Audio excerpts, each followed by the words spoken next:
Exactly 3 o'clock. A very good afternoon to all brothers and sisters in the Dhamma. Today is 7th December 2025. We will be continuing our sharing from this book, the Surangama Sutra. We are at page 39, the nature of awareness.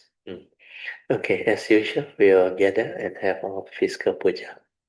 南无本师释迦牟尼佛。南无本师释迦牟尼佛。南无本师释迦牟尼佛。南无观世音菩萨。南无观世音菩萨。南无观世音菩萨。南无药师佛。南无药师佛。南无药师佛。南无文殊菩萨。南无文殊菩萨。南无文殊菩萨。南无普贤菩萨。南无普贤菩萨。南无普贤菩萨。南无地藏王菩萨。南无地藏王菩萨。南无地藏王菩萨。南无佛菩萨。南无佛菩萨。南无佛菩萨。อะระหังสัมมาสัมพุทโธภะคะวะพุทธังภะคะวันตังอะภิวาเทมิสวากขาโตภะคะวะตาธัมโมธัมมังนัมสสามิ สุปฏิปันโนภะคะวะโตสาวกสังโฆสังฆังนามามินะโมตัสสะภะคะวะโตอะระหะโตสัมมาสัมพุทธัสสะนะโมตัสสะภะคะวะโตอะระหะโตสัมมาสัมพุทธัสสะ นะโมตัสสะภะคะวะโตอะระหะโตสัมมาสัมพุทธัสสะบุตตังสรณังกัจฉามิธัมมังสรณังกัจฉามิสังฆังสรณังกัจฉามิดุติยัมปิบุตตังสรณังกัจฉามิ Dutiyampi dhammang saranang gacchami. Dutiyampi sanghang saranang gacchami. Tatiyampi buddhang saranang gacchami. Tatiyampi dhammang saranang gacchami. Tatiyampi sanghang saranang gacchami. ปานาติปาตาเวรมณีสิกขาปะทังสมาธิยามิอาดินาดานาเวรมณีสิกขาปะทังสมาธิยามิกาเมสุมิจฉาจาระเวรมณีสิกขาปะทังสมาธิยามิ มุสาวาดาเวรมณีสิกขาปะทังสมาธิยามิสุราเมรยามัจจาปมาดัฏฐานะเวรมณีสิกขาปะทังสมาธิยามิสาธุสาธุสาธุ Okay, let us pay respect Tripaja. Badang Pujemi.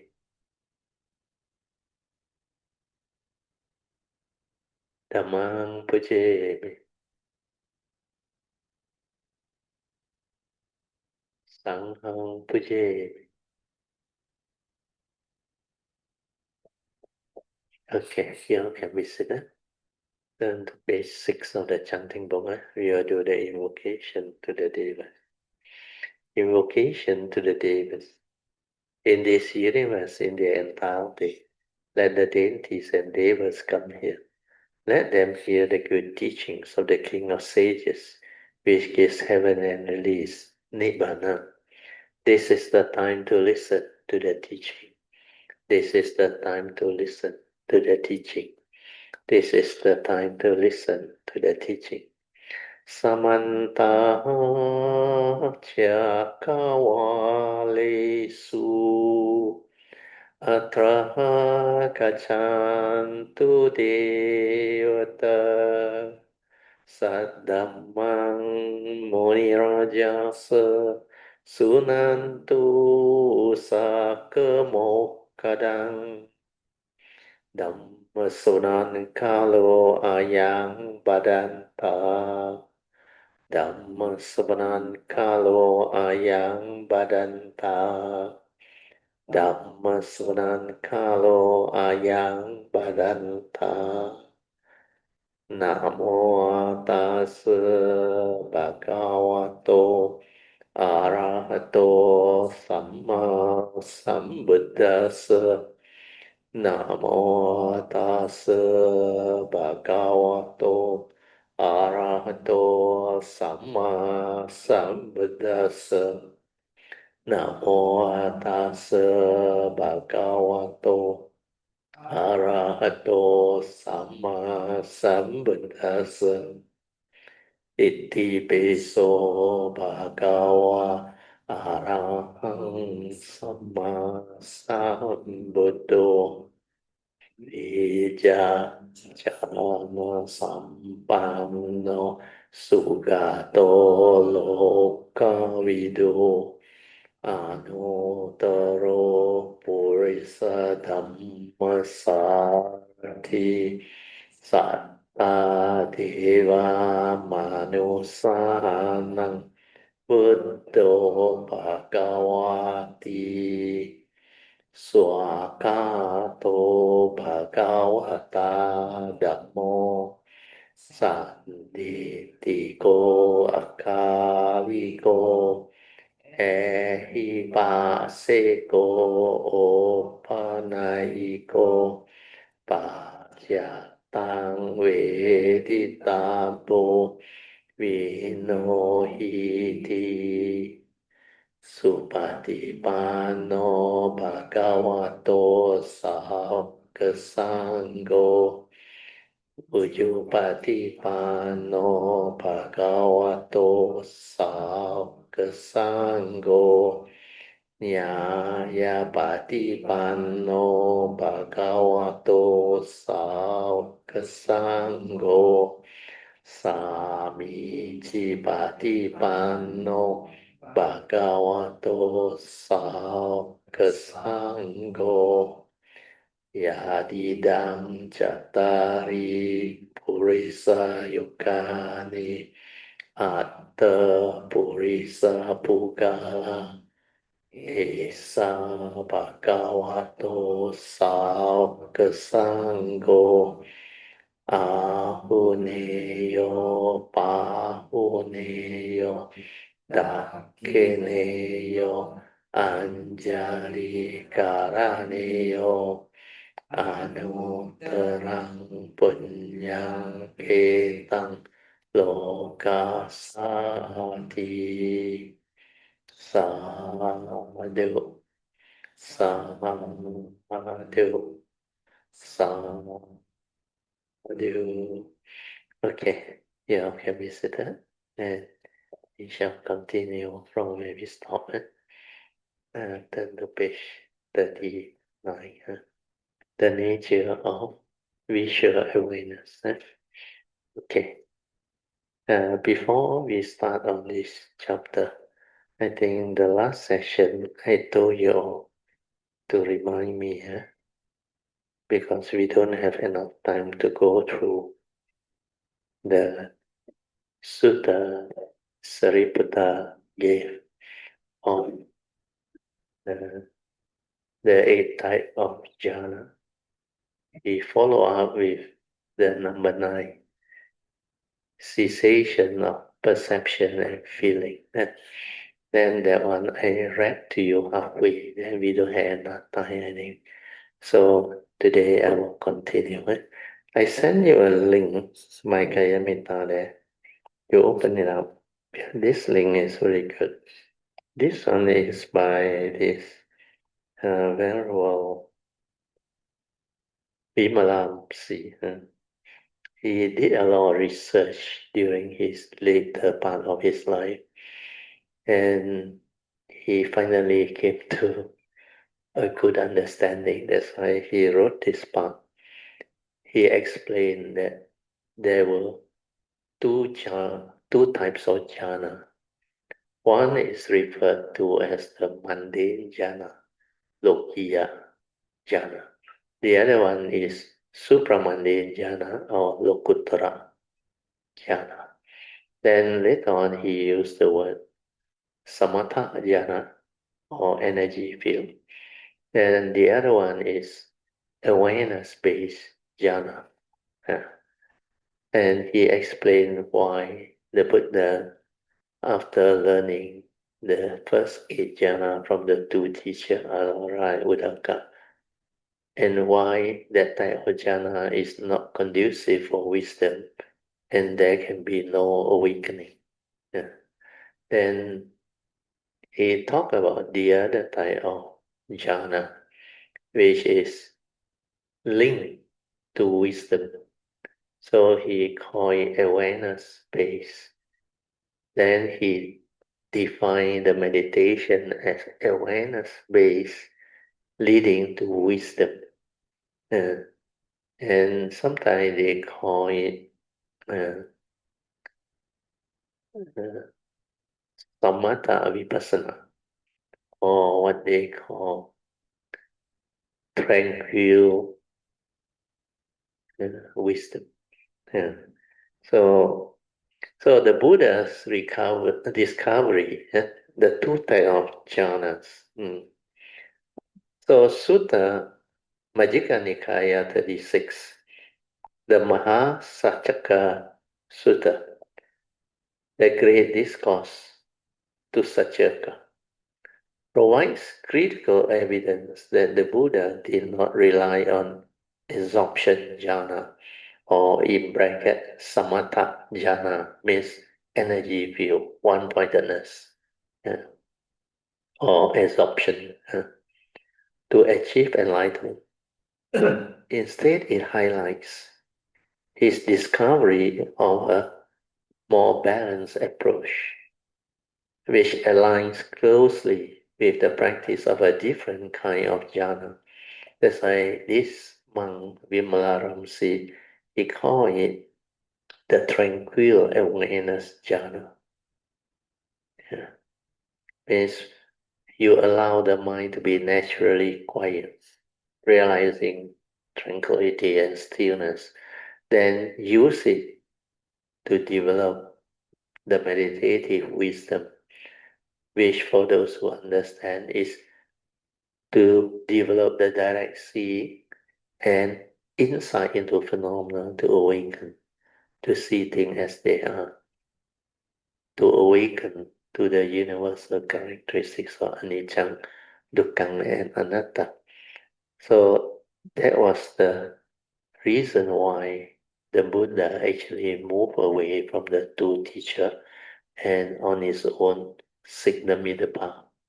The middle path, later on when he realizes, you have to avoid the two extremes. First is indulgence in sensual desire. The second one is self-mortification, which was taught by the two teachers. They mortify themselves. The other one is, the other extreme is enjoy the sense experience. That's like indulgence in sensual experience or sensual desire is what they call uh, like a hindrance to awakening. Because basically our 5 mental hindrance, the first 2 mental hindrance are linked to sensual desire and ill will, means positive and negative craving. Then on Majjhima Nikaya 36 and the Buddha's way of practice, or he called the Buddha's path. So in Majjhima Nikaya 36, the Buddha recounted his early days uh, experience with extreme asceticism and traditional meditative absorption technique under his two teachers, Alara and Uddaka, which I've explained. These practices brought him to high level of absorption or concentration, samatha, and led him dissatisfied, left him dissatisfied, as they did not lead to the ultimate cessation of suffering. So here the thing is not explained by him because he left the palace because he saw the four signs. And the first three signs is where he realized his problem is. He saw an old person, a very elderly person, then a very sick person, then a dead person. Then he asked the attendant, who are they? How come they are like that? Then the attendant told him, each and every one of us as living beings or human beings, we will go through life and experience old age, sickness, and death. And everybody has to go through that. You cannot free from that condition. So that time the Buddha didn't know that it's a reality within nature. Condition like that, things will like that. Then he realized he has a problem if that is the case. But everybody before they become enlightened or awakened, they will believe this body and mind or form and mind or so-called human being is what they are. So he got no answer to getting old, finally getting sick and die. That was his problem. So despite all the jhanas, everything, the tranquility, the stillness, the calmness, the absorption and the energy, it does not give him the wisdom or understanding to go beyond old age, sickness and death. That's why he tried to seek an answer when he saw the fourth sign. A samana means a cultivator. Yeah. So that was the story. Yeah? Go back. I continue. Huh? Mm.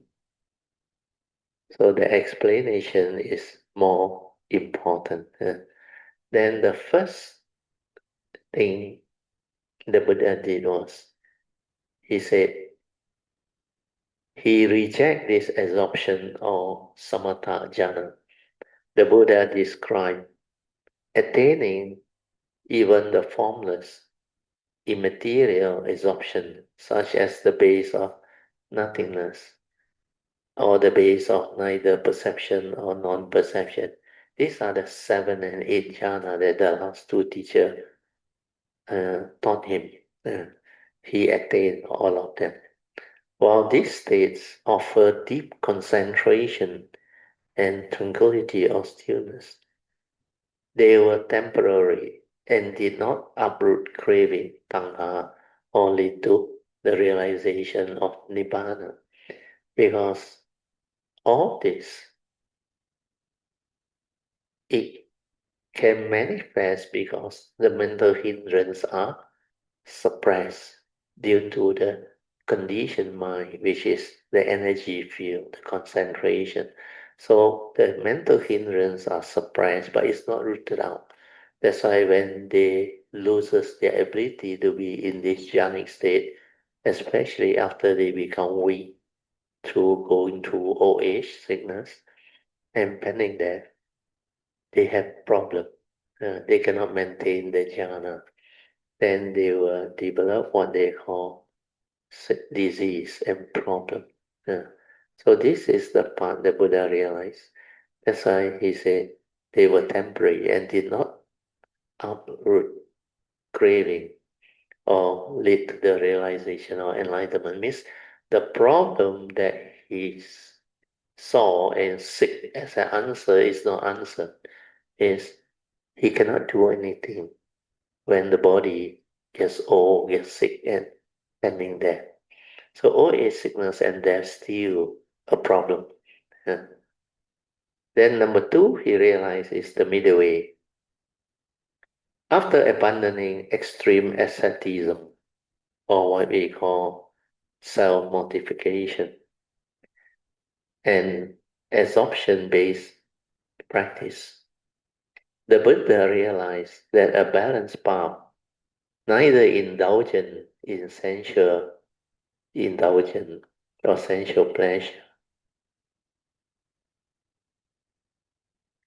nor extreme self-motivation was necessary. So this one he came to realize the moment he decided to leave the palace, because the palace life was full of sensuality. So the two extremes of sensual indulgence, and when he joined the two teachers, the self-motivation was not conducive because it does not lead to awakening. Then discovery of the tranquil aware jhana. So here, Majjhima Nikaya 36 describes the Buddha reflecting on his childhood experience, like I told you, when he was very young underneath the rose apple tree, while he naturally entered a state of calm and joyful meditation. Actually, he only attained the first jhana. They were still thought, but he was peaceful. Because the first jhana is born of applied thought, sustained thought. He was able to apply the thought on the breathing. Then he sustained it there. Then he experienced piti, sukha, and peacefulness of mind. So he recalled the incident. Then the spontaneous state was marked by mindfulness and tranquility. So tranquility and mindfulness come about because of the awareness nature within. So this spontaneous state when he was very young, when he levitated and was able to be in that blissful state, is supported by what they call mindfulness, which is also awareness, leading to tranquility or stillness of mind. He realized the true mind, the pure awareness nature. So this spontaneous state was marked by mainly mindfulness and tranquility, or awareness and tranquility, without the rigid absorption of traditional jhana. Means it's not a conditioned state, it's a free mind in pure awareness. And this is what this monk also realized, tranquil awareness. He also called it jhana because a lot of people at that time were so like uh, appreciative of their jhana experience, where they managed to quote in many part of their commentaries. Or sometimes they say the Buddha did say that. Uh, he said the jhanas are necessary for enlightenment. Uh, so that's why they try to use another term of jhana. That's why the two types of jhana come about. One is a conditioned state of mind, which is energy field, samatha in nature, concentrated, but held in an energy field. To me, I like to use the word a conditioned state of mind. It's not a free mind. Whereas a free mind without control, without any conditioned state, is the silent mind, the true mind, before the stirring, before the arising of thought. So that part is more important. So this one is without the rigidity of assumption of the traditional jhanas, the eight jhanas. He realized that this state of meditation could be cultivated. Here he used the word intentionally as part of the path to awakening. So the word intentionally is not appropriate, or I should say not correct. Because once there is an intention, the thought is there. You're supposed to develop the silent mind, the silent observation of what is, the silent mind that observe, understand, awaken, realize. That is the wisdom way. Mhm. Okay, so the next part is also useful. Distinction between absorption and tranquil awareness jhana. The key difference lies in what the mind or how the mind operates within these two types of jhanas or states. Absorption jhana focus on deep, fixed concentration, as I one pointed as, or strong absorption, and often lead to suppression of external awareness. Not only suppression of external awareness, it also suppresses the mind, the five mental hindrance. The Buddha recognized that while these states are peaceful, they are insufficient to develop the insight or the wisdom required to eliminate avijja or ignorance. That's why the mental hindrance, they are still there. Whereas tranquil awareness jhana as discovered by the Buddha, which is the true mind, combines tranquility with continuous mindfulness. This balance allows the meditator to see the arising and passing away of phenomena, or see things as they are. We are the direct seeing, directly experiencing the principles of dependent origination and impermanence, means realizing the three universal characteristics and able to see the dependent origination link of how the mundane mind functions, how you function as a human being via your mundane activity. Then this table is very useful. It's spelled out clearly and easy for you to understand. So I just read through.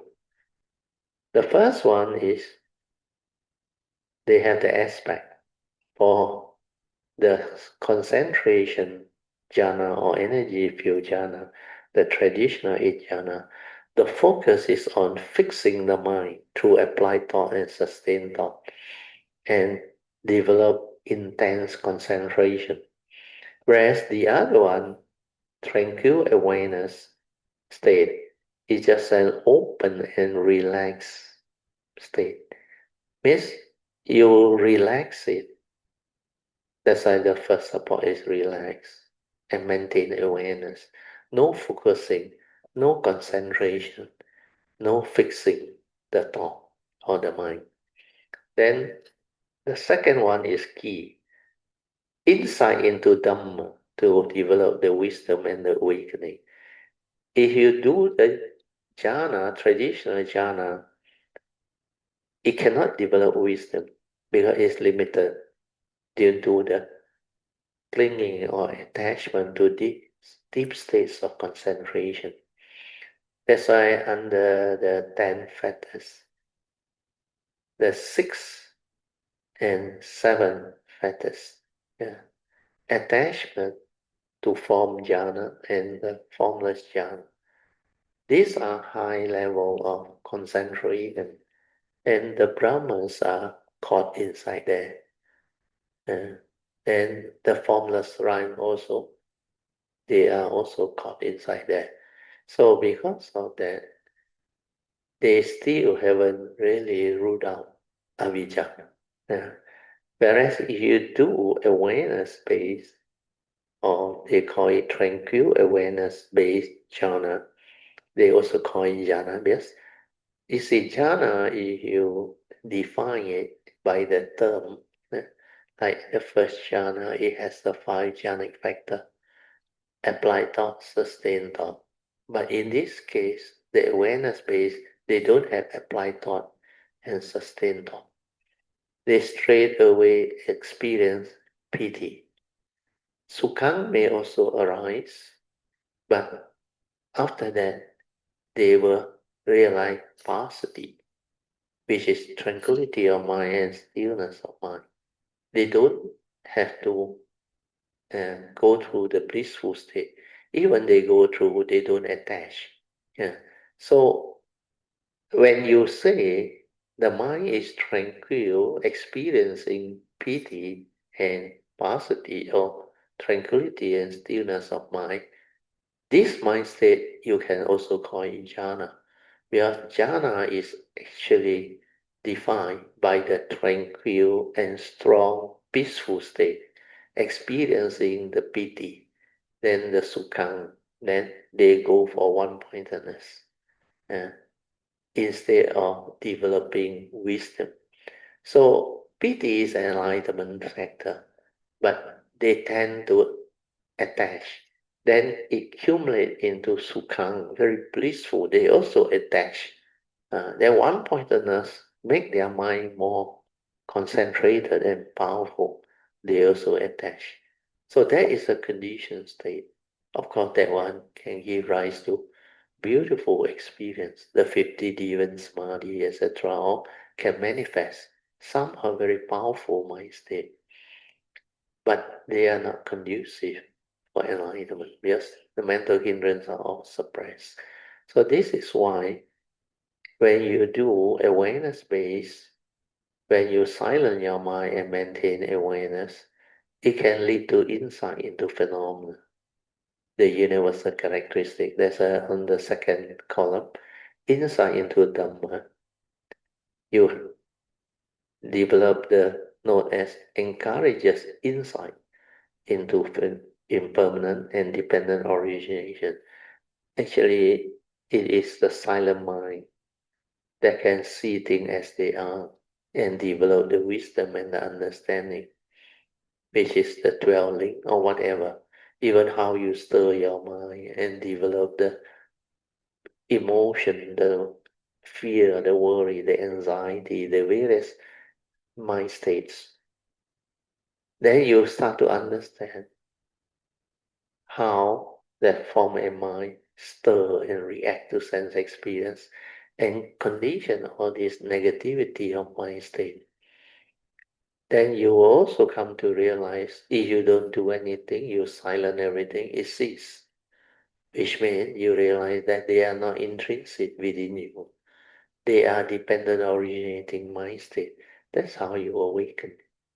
Then you trace the origination factor, then retrospectively with the right view, straighten your view, and you reverse it. That's why you can be at peace.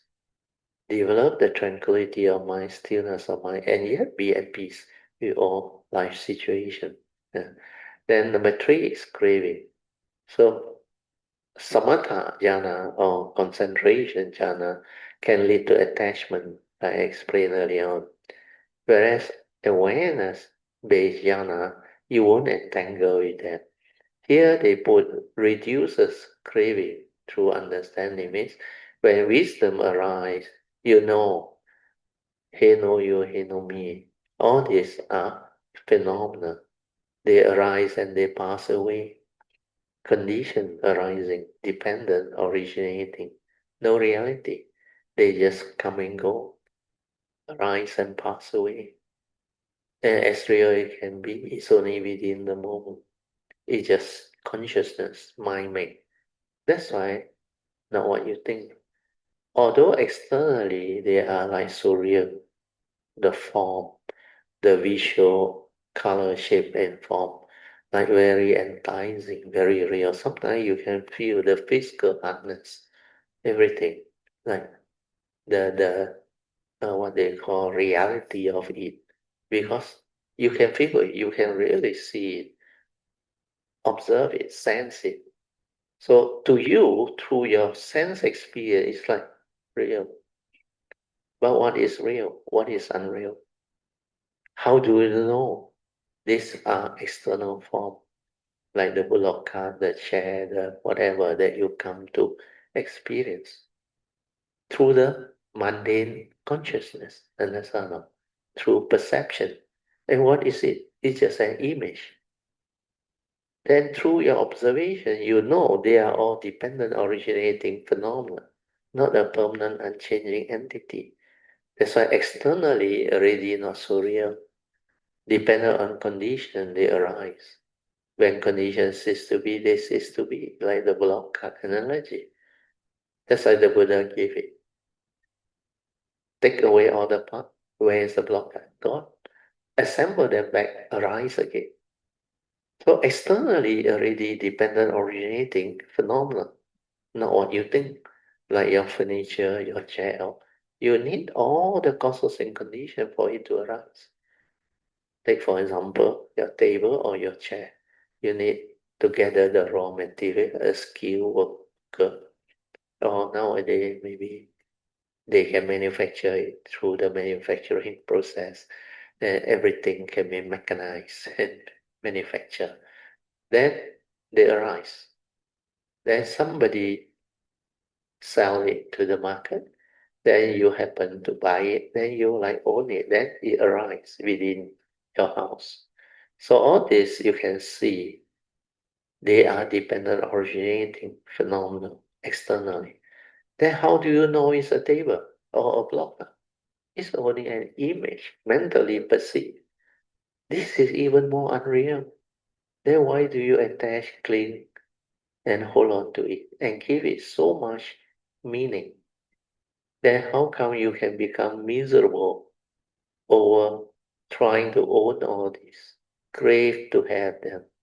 And sometimes they fight over things, leading to all the misunderstanding, the war, the conflict, and argument. So this is the Dhamma within. Okay, go back to the notes. I have to move on faster a bit. Then craving, there I already explained. Then we move on to the proof against absorption or samatha jhana for enlightenment. The Buddha explicitly states in Majjhima Nikaya 36 that he abandoned absorption practice because they did not lead to the cessation of suffering. Instead, it was the practice of mindfulness. Actually, the word practice is wrong. Cultivation, you don't practice. Practice is repetitive. Your mindfulness cannot be practiced. Mindfulness actually is an awareness nature within. When you are silent without thought, it's already there. You cannot practice to be mindful. Who practice? The thought practice. Once the thought is active, you cannot be in a state of awareness. So you don't practice awareness. You allow the awareness to arise through an understanding. That's why you silence everything. Without thought, you already aware. So understand that. Yeah. So this part is very important.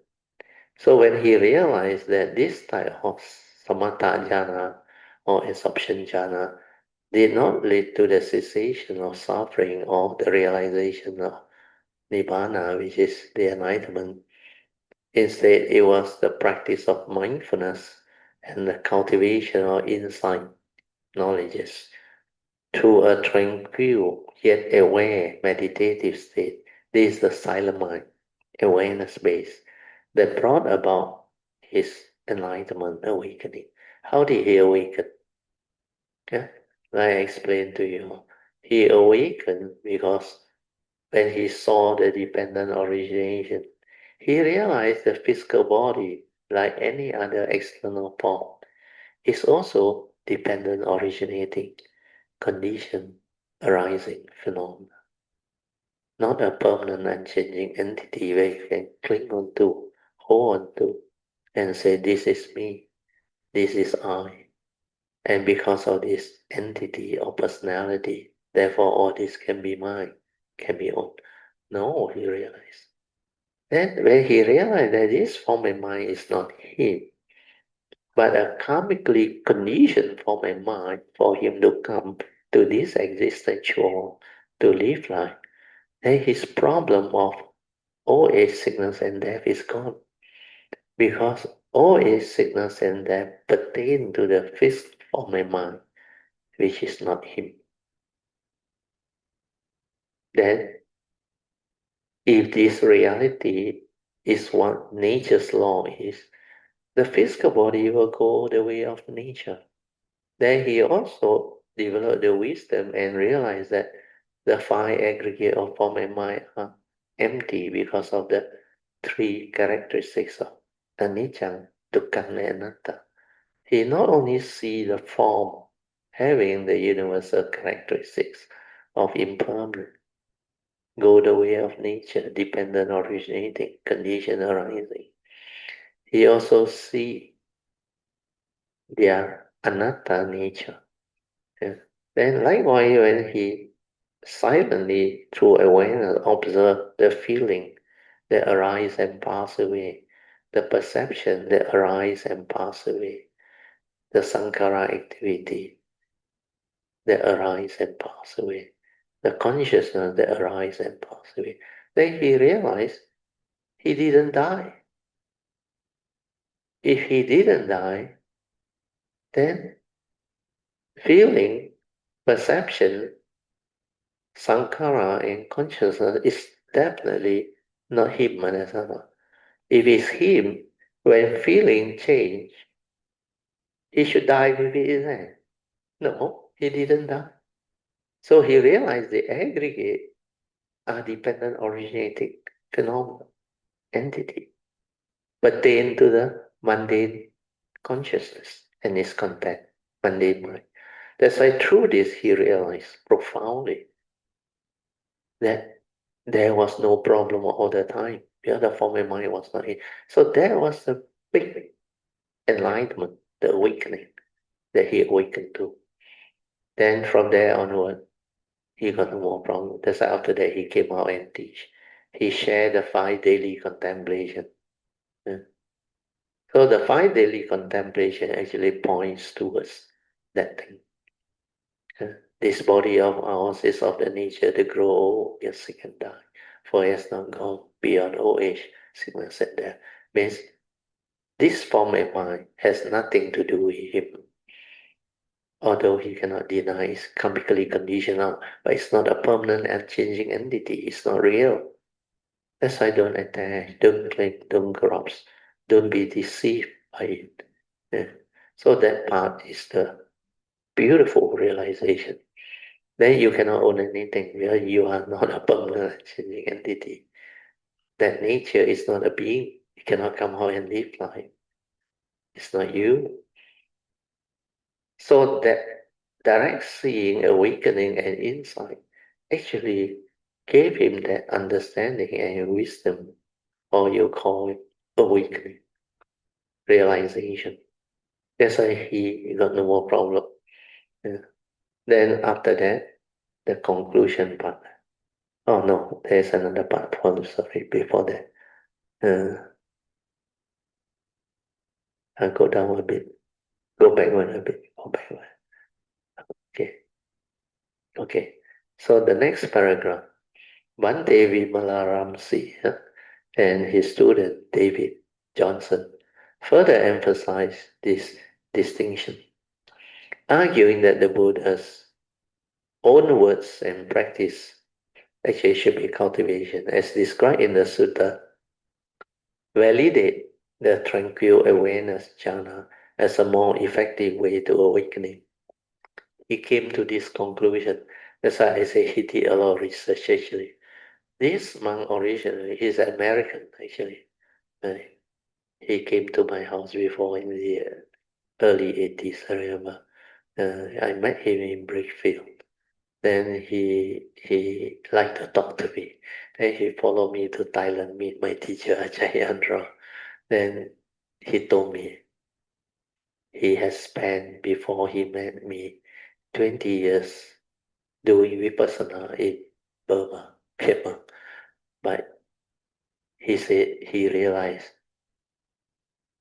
he cannot realize what is. So he wants to find out. He wants to go deep into the sutta. So he talked to many monks, and he met up with many monks. Then somehow, when he was in Brickfield, he came to know about my teacher Acharyendra. Then somehow, strangely, when I was there, he was also there. Somebody sponsored his trip. What he told me was, before he became a monk, he was quite wealthy actually as a contractor. He made quite a lot of money when he was young. Then when he became a monk, he got a good friend who actually looked after his business and become his kapya. So whenever he need money, he can have it. So that's why he traveled, and I met him there. Then we discussed. Then he told me it was not easy. Then he did his own research. Then after that he left. Then I haven't met him for many years. Then many years later I realized he started this uh, what they call uh, uh, a way place in US somewhere. I forgot where is the place really. They call it the Dhamma Sutra uh, place where you can develop the meditation that can lead to the enlightenment based on his understanding. That's why he wrote the book Anapanasati, the full one, with tranquil awareness, uh, Jhana. So that's how he come out with all this. So he also not bad, but the more refined part of awareness-based meditation, he used the 6R to actually develop it, the insight and all those things, which is not bad for me. That 6R is no harm. That's why I include in the explanation in the Heart Sutta book also. So here in the conclusion, he mentioned this.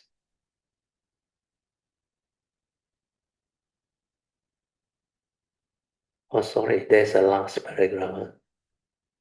Distinction, arguing that the Buddha's own word and practice. Oh, this one we finish. Huh? So, more effective path to awakening.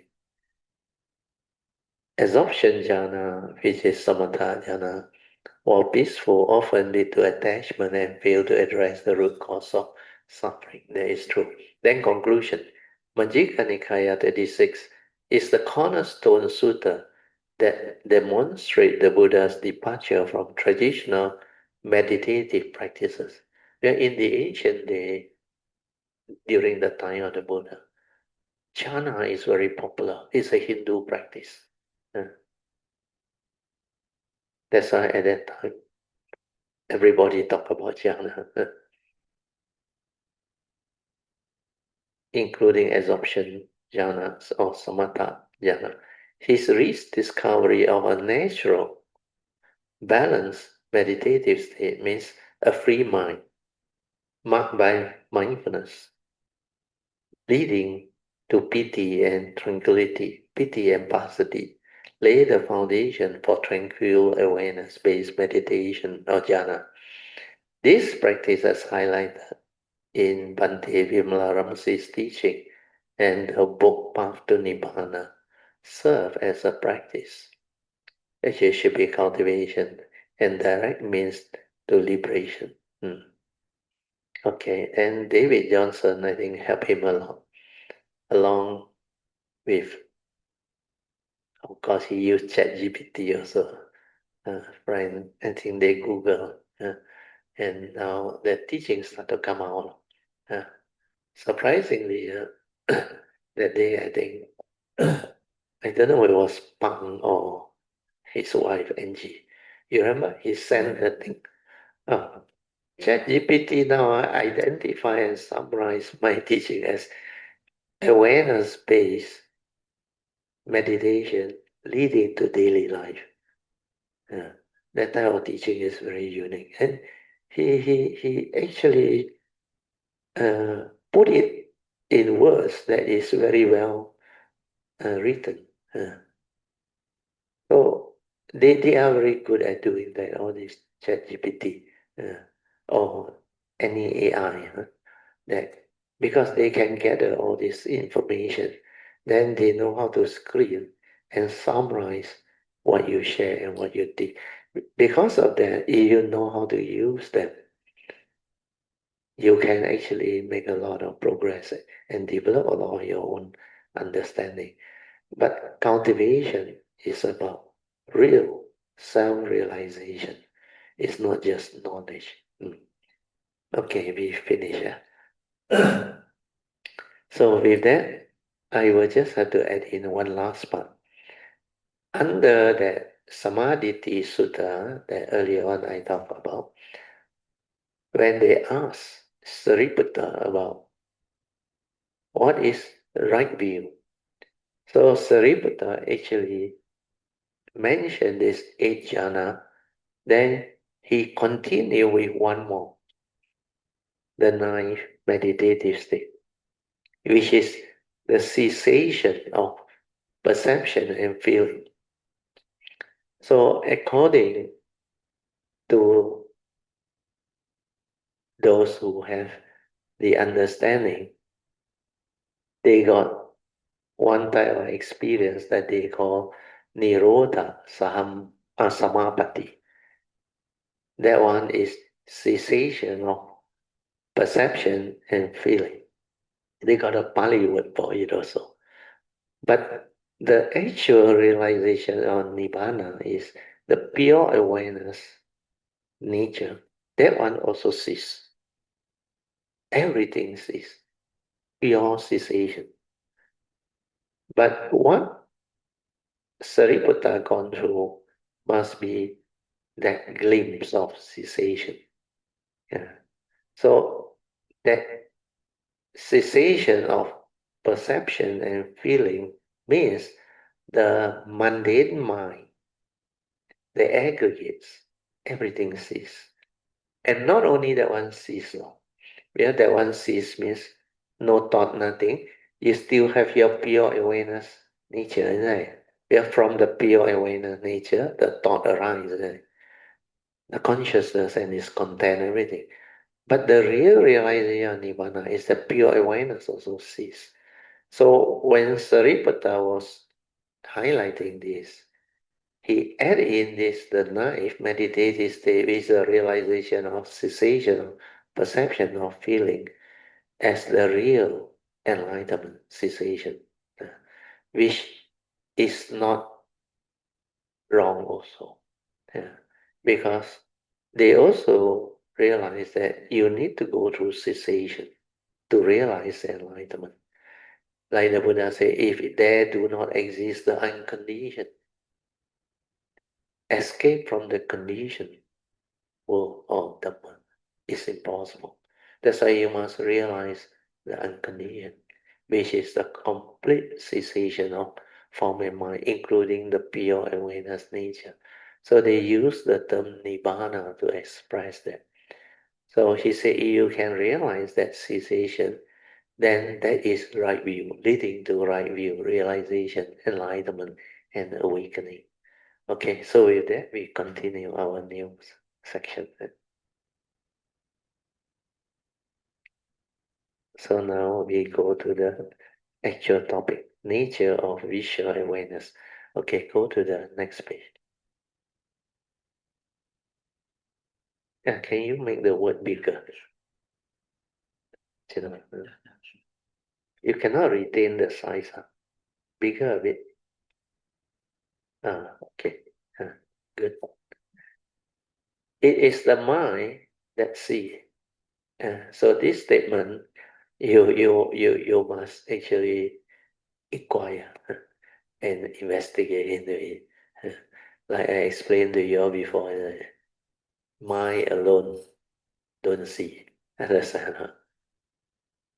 Because you say mind see, the blind man, can he see? Huh?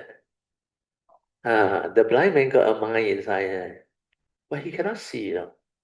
Then you say the eye see. So if the fellow is dead, you open the eye alone without consciousness, can he see? He can't deny. So who see? What see? Seeing is dependent originating, condition arising. It needs causes and condition. It needs to have the organ as the eye that is functioning in the state of ability to give rise to the seeing consciousness. Means this eye is not dead. Means there is consciousness inside. Then it needs the consciousness. Then it needs the light, the media, for it to receive the visual consciousness. That's why these three conditions, the Buddha said, when there is contact between the sense organ, sense data, and the external sense, the sense data, the sense organ, and uh, there are three things. Uh, One is the sense basis. Oh, sorry, the other one is the consciousness. Your mind must be there. Understand? No? That's how upon contact, consciousness arise. So the three things that trigger off is the organ, which is the sense basis, then the consciousness, and the external sense data, which is color, shape, and form. These three upon contact manifest like the physics experiment, the light bulb, light sound. So the lighting of the light bulb is like the form and mind become conscious of whatever sense perception. In this case, we are trying to describe the seeing. So seeing arises through causes and conditions. That's why I alone cannot see. Mind alone cannot see.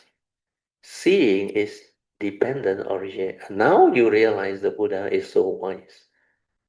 He can have this understanding because he saw it.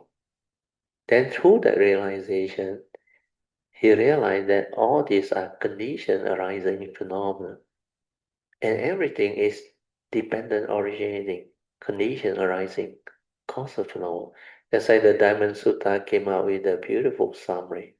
Everything within the conditioned world is dependent originating, condition arising phenomena. Each year you waver. Yeah. Because it's a condition arising world. You waver.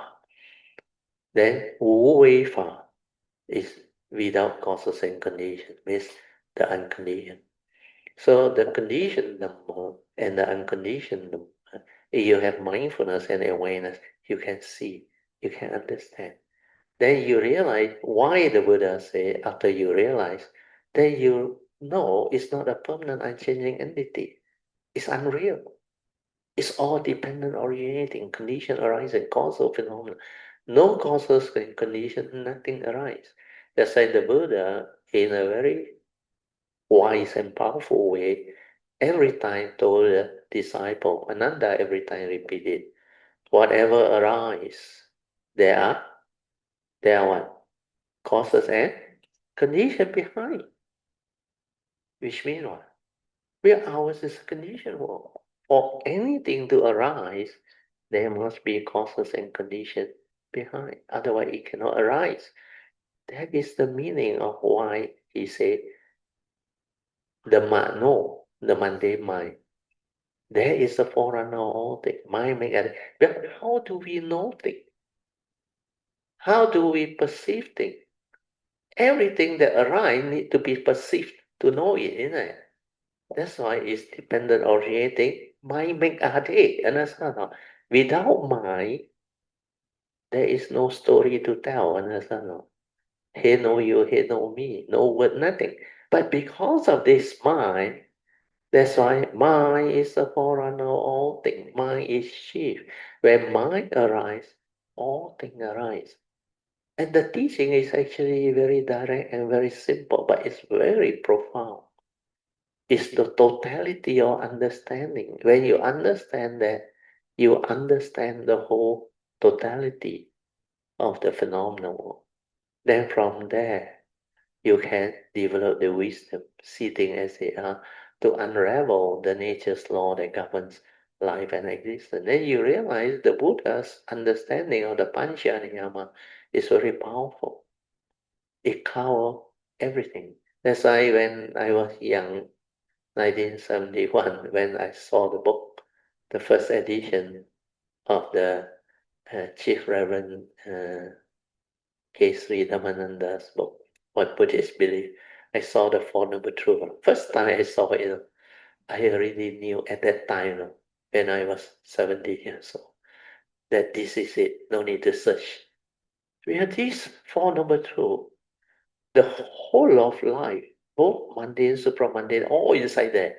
I say nobody in this universe can understand things so profoundly and summarize to us all of life into just Four Noble Truths. And they are called Noble Truths because if you penetrate them, understand them, you will understand life. That's why they are called Noble Truth. You become noble one or enlightened. So that is the power of the teaching. Okay, go back to the notes. Yeah. We start to read the section. So now I read to you. Ananda, a moment ago, you said you saw my fist send forth light. What causes my fist to send forth light? How did I make the fist? And what were you seeing it with? So Ananda replied, the Buddha's body is the color of crimson tinted gold from the river Jambu. His body is like a mountain of precious stones. It sent forth light because it is born of purity.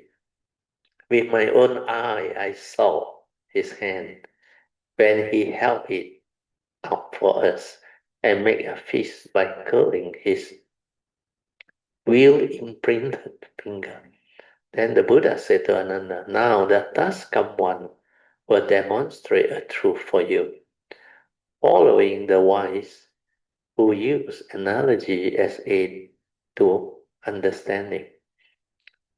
Ananda, let us use my feet as an analogy.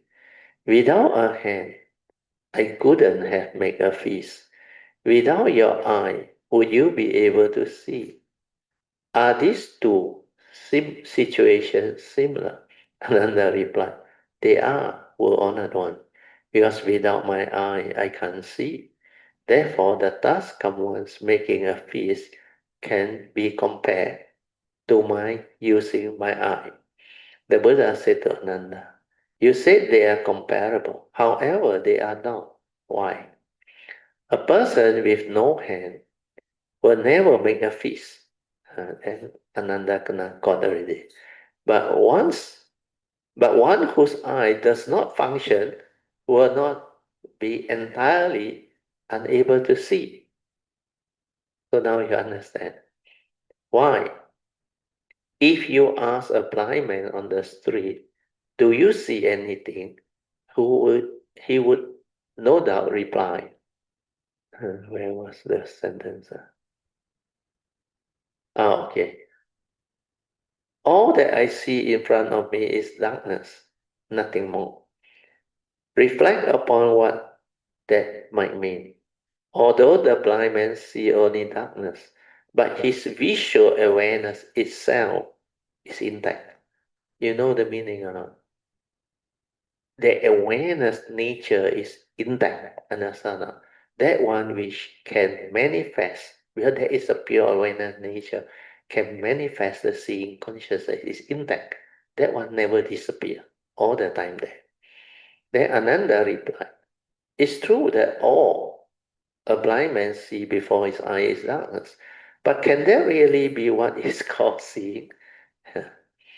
Then the Buddha said to Ananda, is there any difference between the darkness seen by the man who is blind and the darkness seen by sighted people when they are in a completely darkened room? That is to show to Ananda that the external sense data that brighten out the environment for you to see. To see, you must also have the eye that is functioning.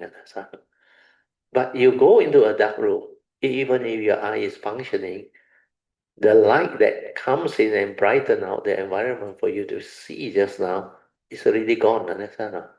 So when that condition is gone, the blind man and the not blind man in a totally dark room, they see the same thing, isn't it? Correct or not? So that seeing, which is relative, is always wrong. That's why when you are not careful, you base on logic. Because based on logic, normal human beings say one. I see, okay? Everybody will accept that, isn't it? Like the fan moving, the whiteboard. Uh, so don't talk about my voice. My voice is to be perceived. So the next question when I ask is, when you say I see, what is the I? Then you cannot understand. Or you try to like justify. I lah. Who is the I? Because that is still very ambiguous. Then he realized somebody prompt him, without I, can you see? He realized, oh, logical, without I cannot see. So the next logical answer is what? My eye see. Okay? Again, when you tell him, are you sure? He definitely says, sure. Then like just now I prompt. The blind man, yeah, the blind man, the sissy, he cannot see that. How come there's a background sound? Like repeated.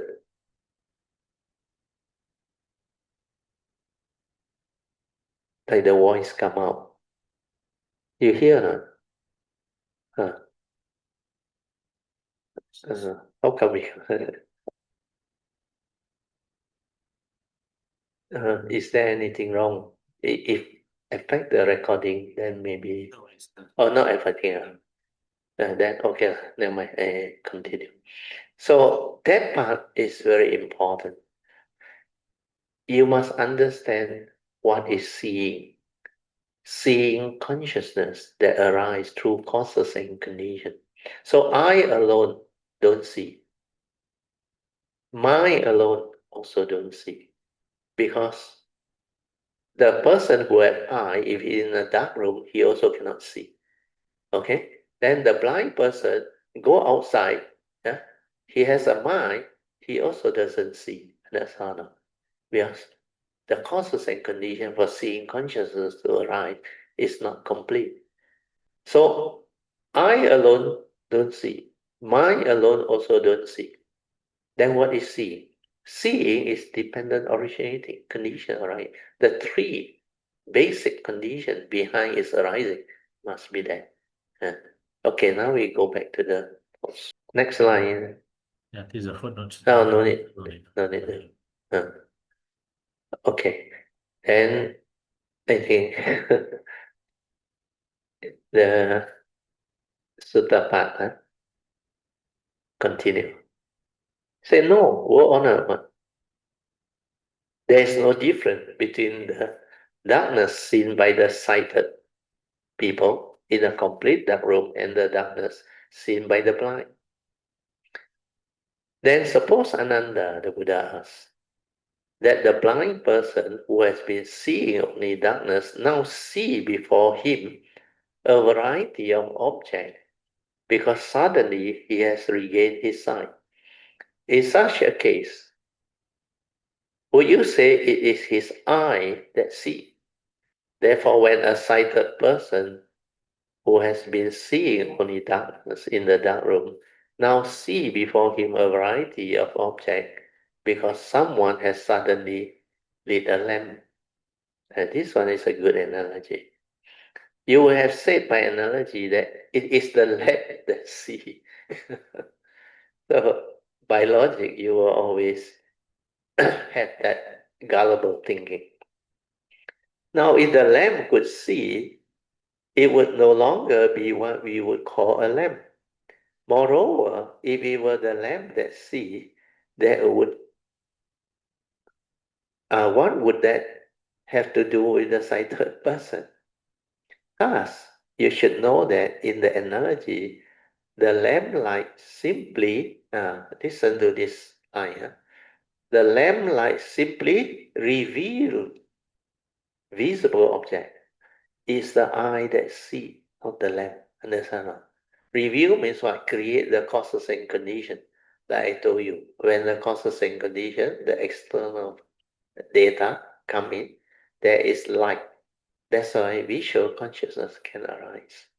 So this part is very important. Thus, you should know that in the analogy, the lamplight simply reveals visual object. It's the eye that sees, not the lamp.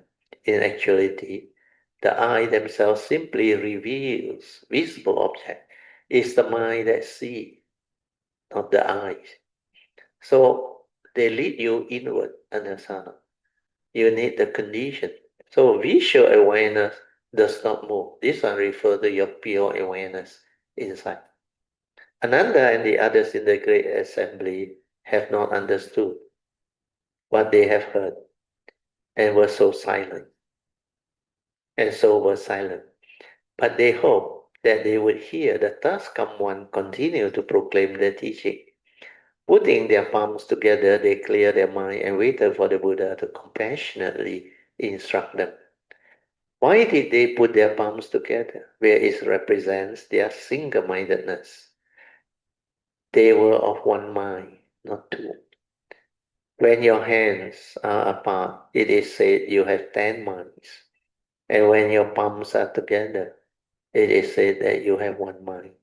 Because when your palms come together, your mind also come together and become one. But this, you call this what? Anjana, is it? Yeah. Anjali, yeah? Anjali. Uh, when you put your palm together, actually it composes your mind. You realize that? Then by doing so, I realize there's an energy going to your heart where we always fold our palm in front.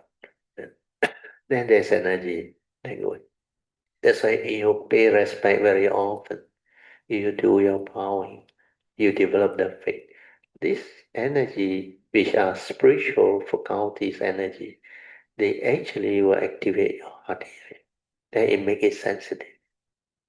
That's why I realized in the early day when I developed the faith, when I bow a lot, when I do the reverential salutation, this part starts to open up. Oh, that time I haven't connect. I didn't even know there is a gateway, but it activate my heart already. Then I starts to develop more and more sensitivity. But not until the wisdom and understanding arise through the daily mindfulness. Then when my daily mindfulness stabilizes, then only a lot of the understanding just arise. Then when the understanding arises, suddenly through the understanding, it developed the ability for my nature to actually connect. Yeah. Then when it connect very fast, it just go in. Yeah. Then from there, the rest is history. Because of what happened when I connect to the spiritual nature, my past, all the understanding, training from the past, they just flow back to me. Of course, in the sutta, it's mentioned the Trikaya, you remember? The three bodies of the Buddha. In fact, every cultivator has these three bodies except the Dhammakaya. Only the Buddha have the privilege to call it the Dhammakaya. Yeah. The Dhamma body means first you have a Nimana Kaya, our physical body, a vehicle and a tool for us to come. This one that perform the function of who you are as a human being. So that Nimana Kaya that the Buddha came with is his physical body. Understand? They call it Nimana Kaya that perform the function of a Buddha when he arrives. Then the spiritual cultivation, which is they call it the Kaya. That one cannot come in until he was underneath the Bodhi tree when he connect. Understand? When he connect, Kaya flow back. Yeah. It's just like 1989 after I connect. the nature understanding come back. There are a lot of the things that I never learned this life. My nature starts to have the understanding. How is it possible? It's definitely from that thing. That's why if you really go through the cultivation, you understand all this. Then when this one come back to you, the Sambhogaya Kaya, it transforms you into that so-called Dhamma body according to your cultivation. But you are not a Buddha. You can still teach, but based on the level of cultivation you have. So that is the difference. Otherwise, everybody who is a cultivator will have that trikaya. Okay? Now we continue. Then the world-honored one stretched forth his arm and opened his shining cotton soft, finely wrapped hand, revealing the wheel-shaped line on his finger. To instruct Ananda and the others in the great assembly, he said, after my awakening, I went to the deer park, wherefore Ananda Kondanya, sick for Kondanya sake, and for the four other ascetic, and also for all of you in the four assembly, means that so-called assembly. I said that beings in the multitude have not become arahant, nor have they become fully awakened, because they are confused by affliction that are like visitor and like dust. What in particular at that time caused the five of you to awaken and become sages? You remember after the Dhammacakkappavattana Sutta? He continued with Anatta Lakkhana Sutta. Then all five become Arahant. Yeah. Then Kondanya stood up and said respectfully to the Buddha, of all the elders here in this great assembly, I was the one who was given the name Ajna, meaning one who understands, because I had come to realization. I had come to realize what visitor and dust signify. This one is the wisdom, the awakening. It was in this way that I became a sage, means a noble one. He read the note, softness of the hand and fine wrapping between the finger are also among the 32 hallmarks that characterize the body of the Buddha. So these are major hallmarks. So the four monks who were staying with Konanya at the deer park were this Asaji, uh, Badrika, Dasabana, and Kasapa, and Mahanama. After becoming fully awakened, the Buddha went to the deer park where he taught these five ascetics, and they were awakened by his teaching and become his first five disciples. Okay, move on. What's the time? Oh, I have to end. Never mind. Well, on that one, suppose a visitor stopped at an inn for a night and for a meal. Once his stay is ended and the meal is finished, he packs his bag and goes on his way. He is not at leisure to remain. But if he were the innkeeper, this analogy of the innkeeper, uh, he would not leave. By considering this example of the visitor, the one who come and go, and the innkeeper, the one who remains, I understood what the visitor signified. He represents transient. See? Anicca, dependent originating phenomenon, condition arising phenomenon. They are not intrinsic. They are not a permanent, unchanging entity. That's why our pure awareness nature, which is not a being, remember, That one is like the owner or innkeeper. That one never disappear. That's all. Yeah. And the rest that come and go through the sense door means external sense data that come and go, that manifest upon contact with the sense basis and the consciousness. That is the visitor. Understand? Like the person who come in and stay, like your thought that receive them. So at least the ink, if it's a hotel room, they can rent for 1 hour, 2 hour, or even 4 hour, or 1 day, or many days. But these guests of the mind sometimes come in split second gone. No? And that is the difference. So you cannot see that they are not real. They are just the guests of the mind or nature. Then you can be actually affected or influenced by it. You can become miserable by clinging on, giving meaning, and holding on to it. So that is how the Buddha actually tried to teach them. And Kandanya was the first to give the example. Then I read on. Again, suppose the morning sky have cleared after the rain, then a beam of pure light from the rising sun may shine through a crack in the door to reveal some motes of dust obscuring the air. The dust moves, but the air is still. Thus, by consideration of this example, the dust which, as it moves, obscure the air, and the air which itself remains still. I understood what the dust may signify. It represents motion. The Buddha said, so it is.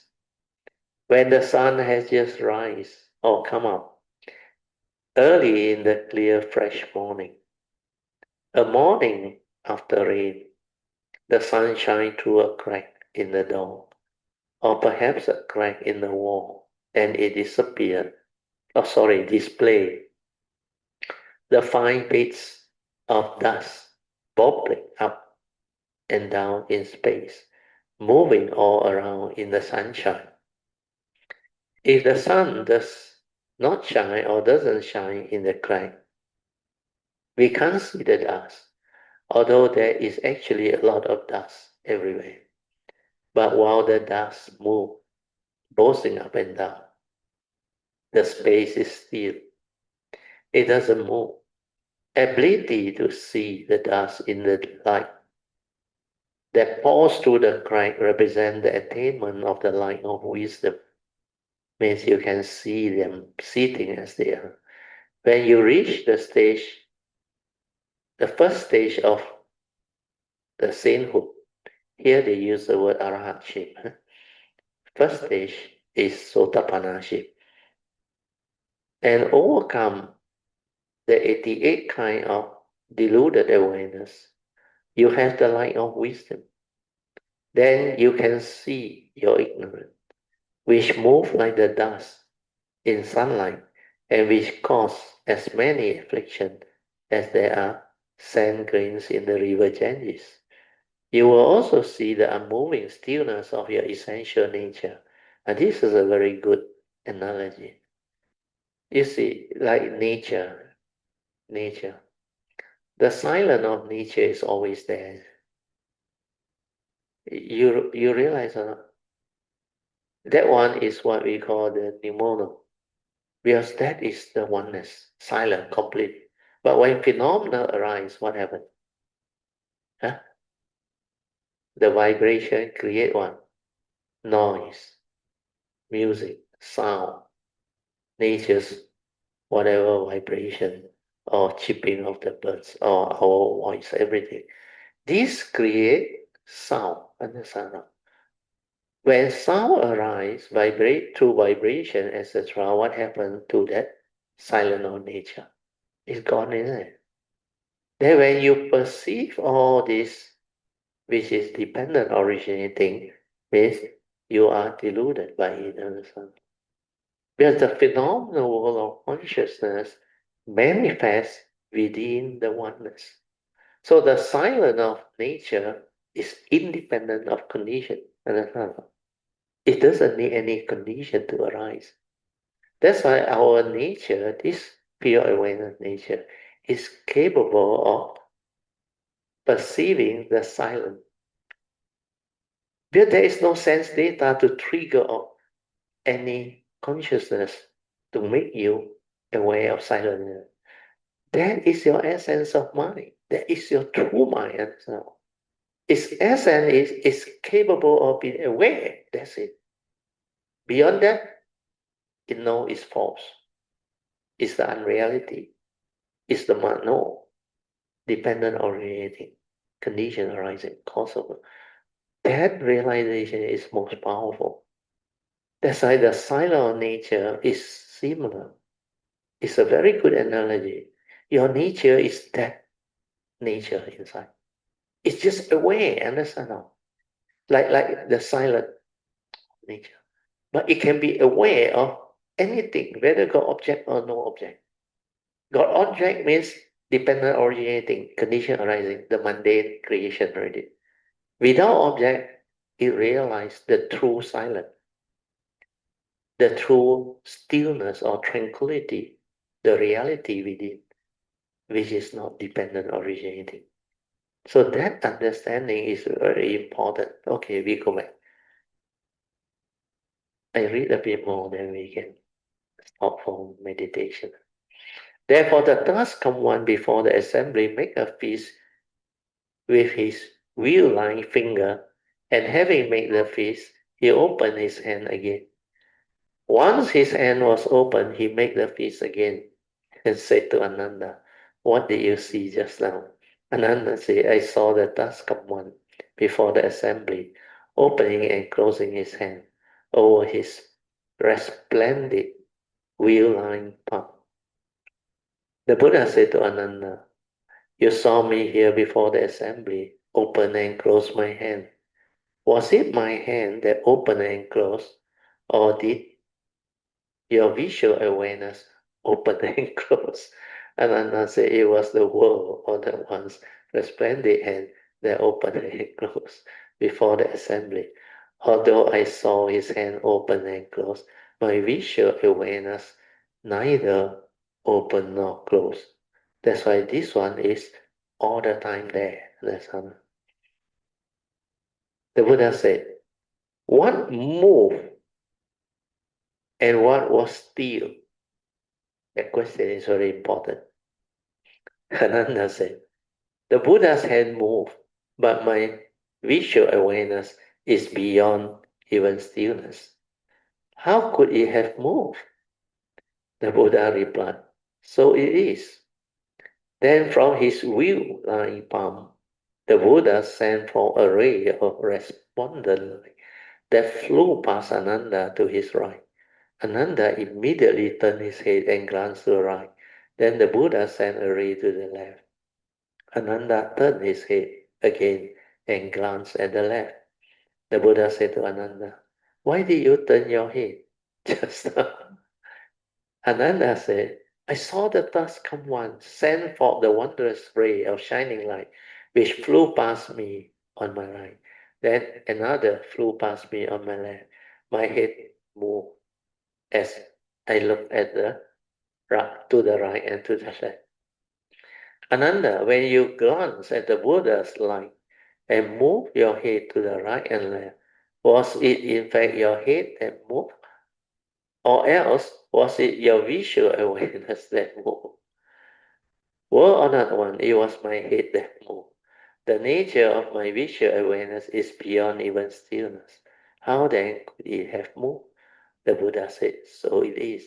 Actually, this is slowly teaching Ananda not to use the mundane sense,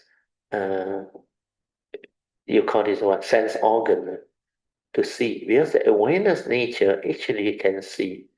Uh, but it's not this type of dependent originating visual see.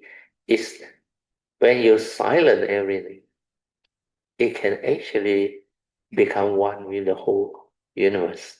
And it has the ability to be aware of whatever that manifests. So the understanding is to keep you within. That's why awareness is when you are aware from within.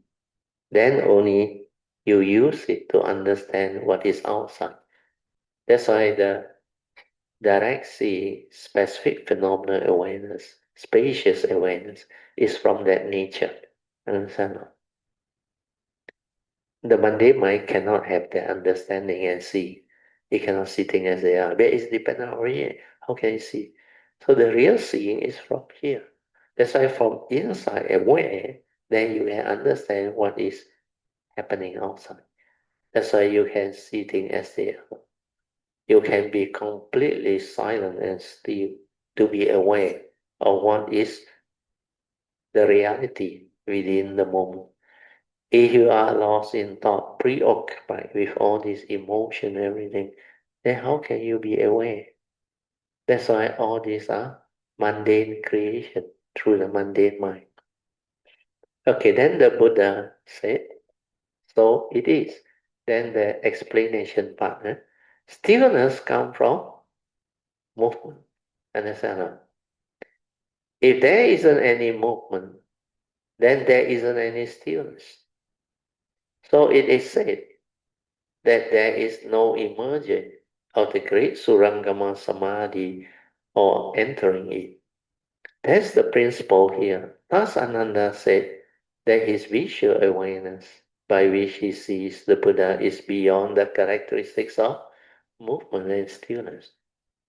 It's opposite. Without movement, there is no stillness. Both are gone. They are fundamentally unattainable and non-existent. They cannot be found. Then how could his awareness not be at rest? So that is the question. Thus Kamwan told everyone in the assembly, all beings need to understand that whatever move is like the dust. Now you understand, dependent orienting, all the movement activity. And like the visitor, they does not stay. Understand? Whatever that is dependent orienting, condition arising, cause of no, that is not your true mind. Just now you saw that it was Ananda's head that moved, while his visual awareness did not move. It was my hand that opened and closed, while his visual awareness did not open and close. How can you take that? Take what moves to be your body and its environment, since they come into being and perish in every successive thought and asana, dependent originating, mind make a day, creation. You have lost track of your true nature, your pure awareness nature, and instead you act out of delusion. Therefore, because you have lost touch of your true mind, your mind's true nature, by identifying yourself with what? The object you perceive, you keep on being bound to the cycle of birth and death. That is what samsara is.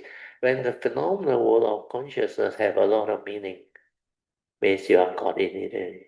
That's why I say it entices you. It actually lures you and creates affliction in you. Because you cannot see them for what they are. You cannot awaken to their unreality, their universal characteristics of anicca, dukkha, and anatta. But they are not a permanent, unchanging entity, not real.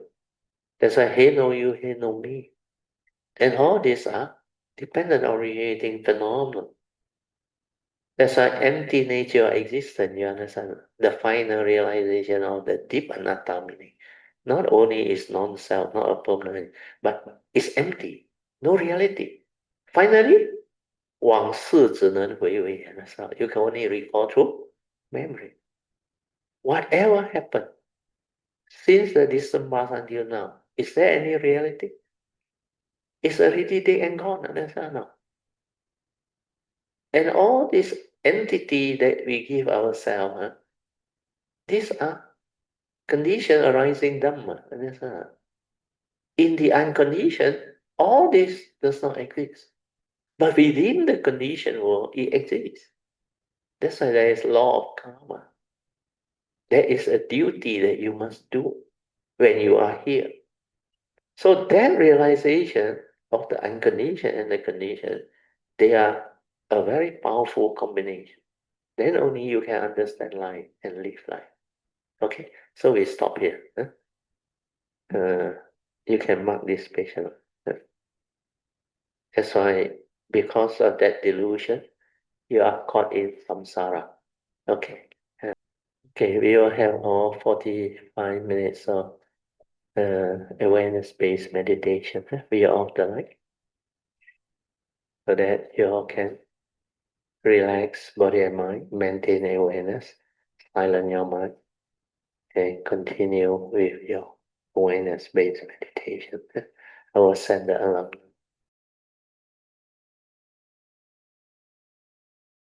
Try to maintain whatever inner peace, inner calmness, and awareness that you have developed for as long as you can. Okay. So before we continue next session, okay. So now we come back to our second session, which is meditation reporting, followed by whatever question or oh, before I forget, Eng Bee, you went for retreat. You want to report or share?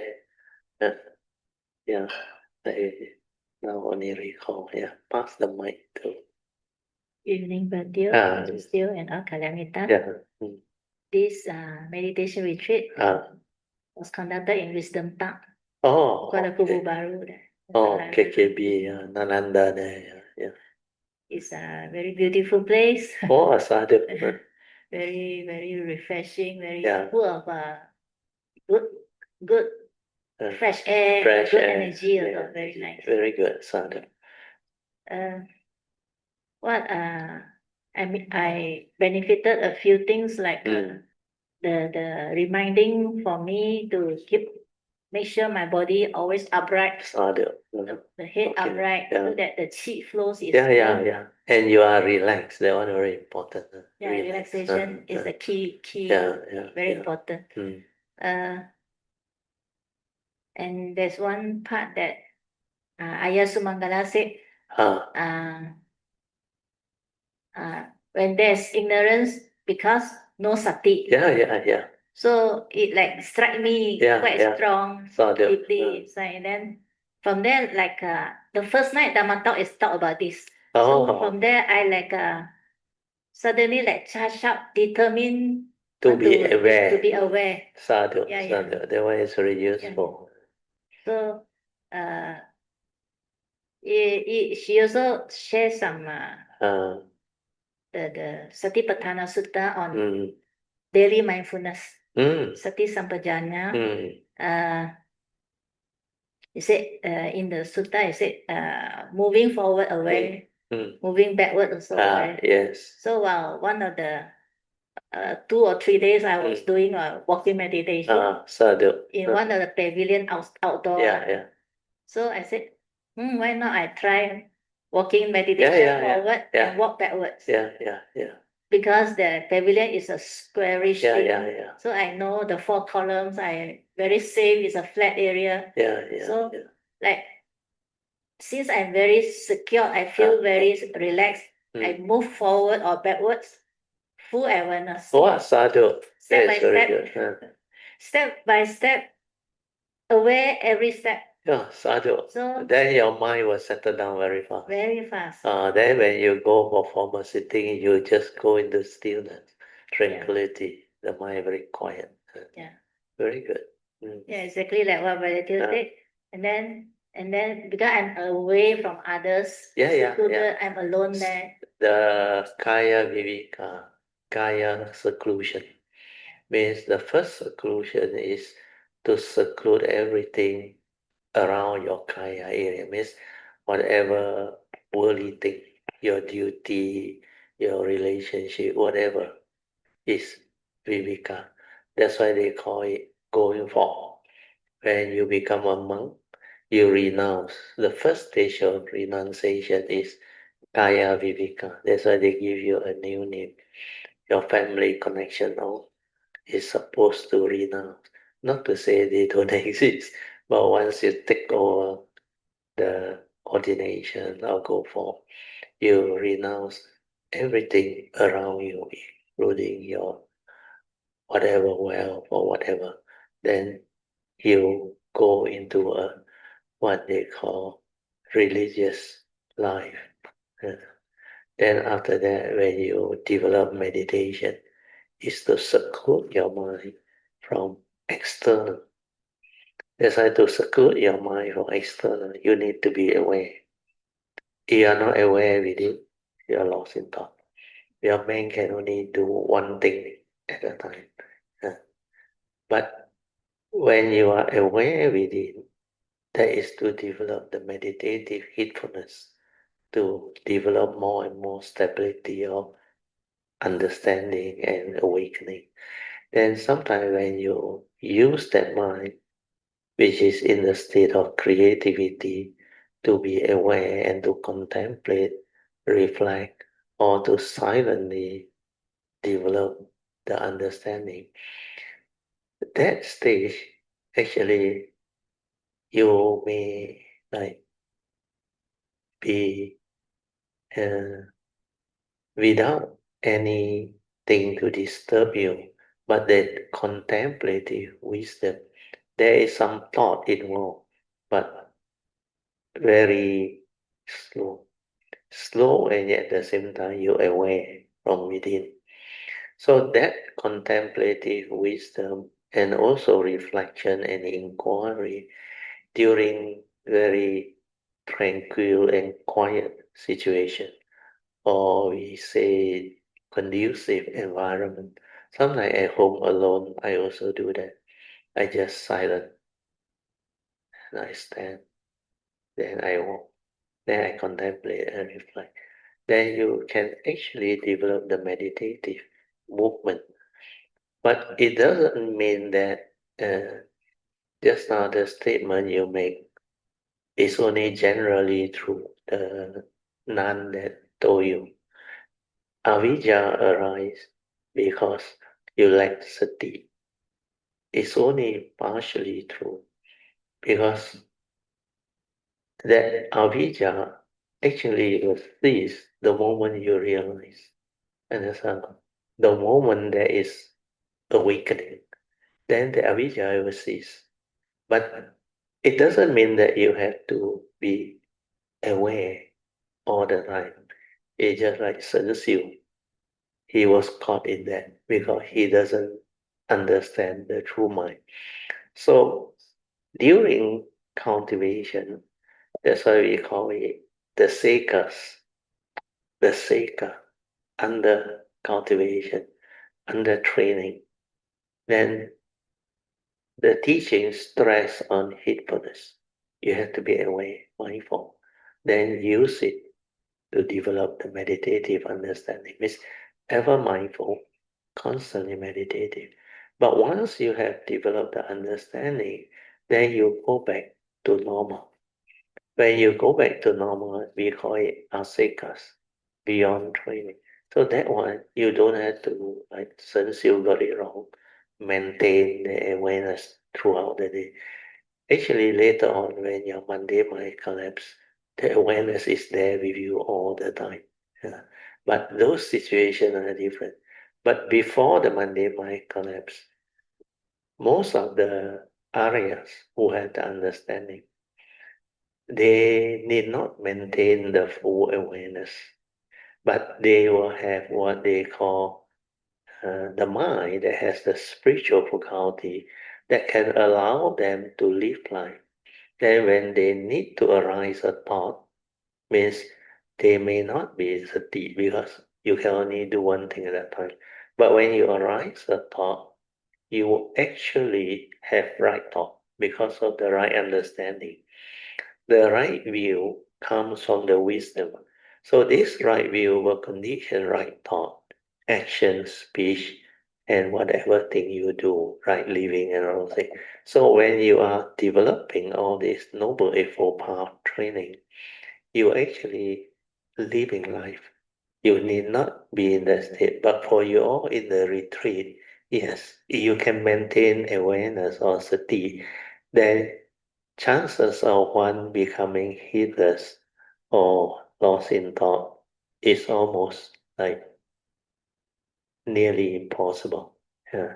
So that part maybe need a bit of refinement. It doesn't mean that when one has avijja, it's because they don't have sati. But generally that statement is true. Because normal people without heedfulness, they are not aware. And most of the time they are heedless. But it's not a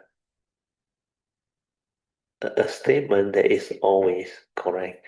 Because there are situations where you need not be in sati, but that specific phenomenal awareness is generally there. But you need to live life as a human being. You need to interact. You need to maybe do certain aspect of duty in life and all. So when you are handling all this, it's impossible to be like throughout the day mindful when like you are under training, especially for us lay people. You will become like very odd, even at home, because your loved one or whoever you have relationship, they need to interact with you, they need to talk to you, and they need to go out with you. And sometimes you're driving all those things, the thought will move, understand?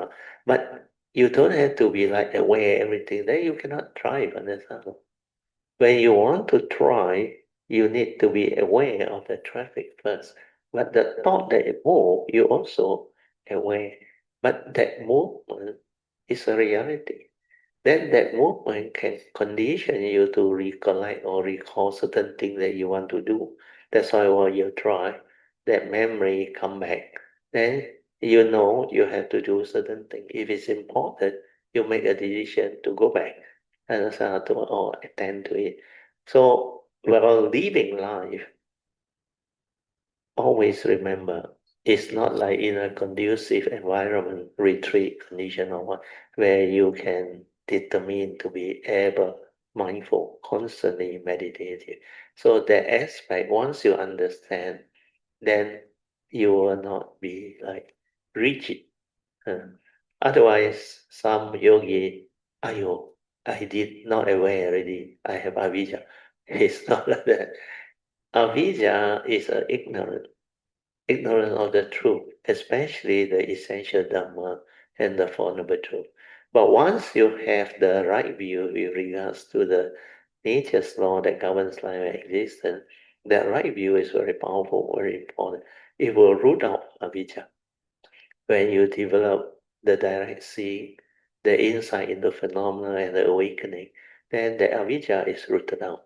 Then the wisdom that arises through that cultivation, whether first turning, second turning, or third turning, will stay with your nature. Stay with your nature.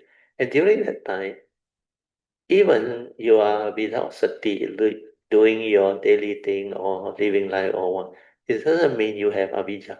Understand? That is the only fine line.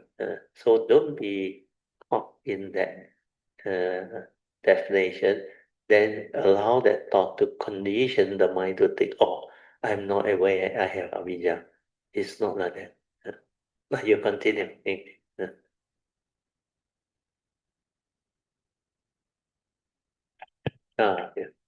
Um, How many days was your retreat? 9 days. Oh, that's Almost very 10. good. The 10 days, half day only. Then Oh. at 12 o'clock, we check out. Right? Oh, okay. So by what day you settle down? Second day already settled. Oh, sadhu. Very good. Very good. Then your form of sitting all should be very good. Even lying down, everything you can do with ease. Not supposed to lie down, only in the room we can do the lying Because down. that place, I think they have different settings. Their house rules. Yes. uh, I would like to report this little experience. Because usually for this type of retreat, we have to attend interviews. the first interviews, everyone was about 15, 20 minutes. So I signed up for second interview. The second interview, so I assume the most half an hour for one person. So I was the fourth person. When about 30 minutes, then I go to the place to wait for my turn. Then when I was there, they were hand signal to me, first person only inside. Haven't come out. Haven't come out. 2, 3, 4, I was the fourth one. I just arrived. So 2, 3, and 4, 3 of us are waiting outside. So never mind now. It's very cooling, raining, very cold. There's some waterfall there. So I just make my walking meditation. After about 45 to 50 minutes, only the first person come out. Okay. So the second person go in. So I go to toilet. First time go toilet. Then come back again. Another 45 minutes, only third person go in. So I go toilet again. During that 2, 3 hours, I went 3 times toilet. Okay. So the anxious anxiety start to build up. Very good. It's for you to be aware. Yeah. Because of the determined aware, so I can feel the anxiety coming out, and then I go toilet, come back. The anxious of waiting, anxious of going for interview. Then, I say I walk forward and walk backwards. Forward, backwards. Every step by step, fully aware. Sadhu. With continuous awareness. That one very important. Once you can make that, it will make big difference. It will allow you to develop the understanding very fast, and your mind is like trained, settled down. Where you can have this continuous mindfulness, especially daily mindfulness. That kind of persona will transform you, and your mind will enter sati. When your mind enters sati, very easy to meditate. The moment you lie down or sit, you are in sati already.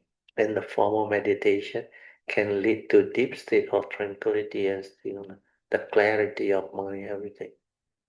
Then you become very different. That nature will develop the understanding. Good. Exactly like what Brother described. Just walk like that about, I don't know how long now, less than half an hour. Yeah.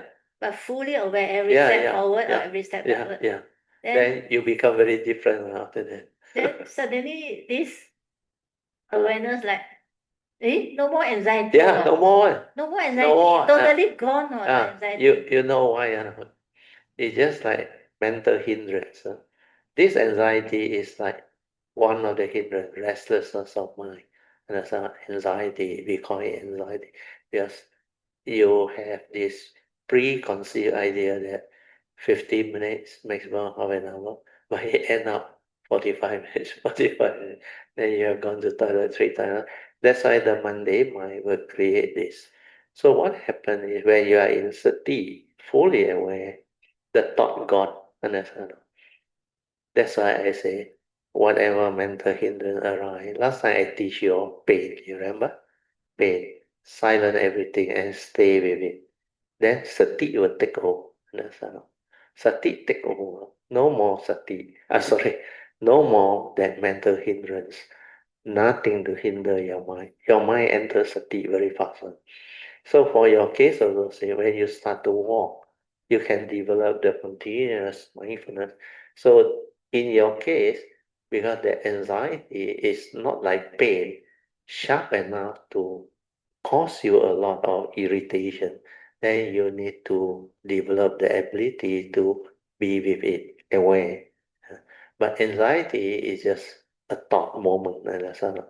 And this one, when you start to develop the mindfulness, then it will cease because there is no thought. When you are aware, you cannot think. It's spacious awareness, or what they call specific phenomena awareness. Means you are specifically aware of the walking, forward aware, backward aware, every action, every movement. Then that awareness is Not like what they tell you on rising, falling, no. It's the full movement. Every part of your body, the awareness pick it up on. Then that awareness transform you. Yeah? You are the awareness itself. And the awareness is anchored to the activity of the kaya. And this is how it actually let you understand. Like you come to understand, hey, the anxiety no more means all these mind state are not intrinsic within our true mind. No. They are dependent originating because of causes and conditions. Our perception of reality, we perceive the interview is so long, then there is this conditioning that actually went in. Then when this conditioning that went in and the reality turned out different, then anxiety come, mental hindrance come, other thought come, then it creates what they call sankara movement and activity. But when you develop the mindfulness, then you saw this, you will have a lot of joy because you will have the understanding that these are dependent originating mind state. Anxiety is not you, just like fear is not you. Anger is not you. Emotion, everything, whatever that move, dependent originating condition, they are not a reality. They are like the Surangama Sutra says, dust. The other one is the guests of the hotel. They come in, they create a lot of thinking and sankara activity and movement. So the guests of the mind are from the sense door. Then they create the so-called dust.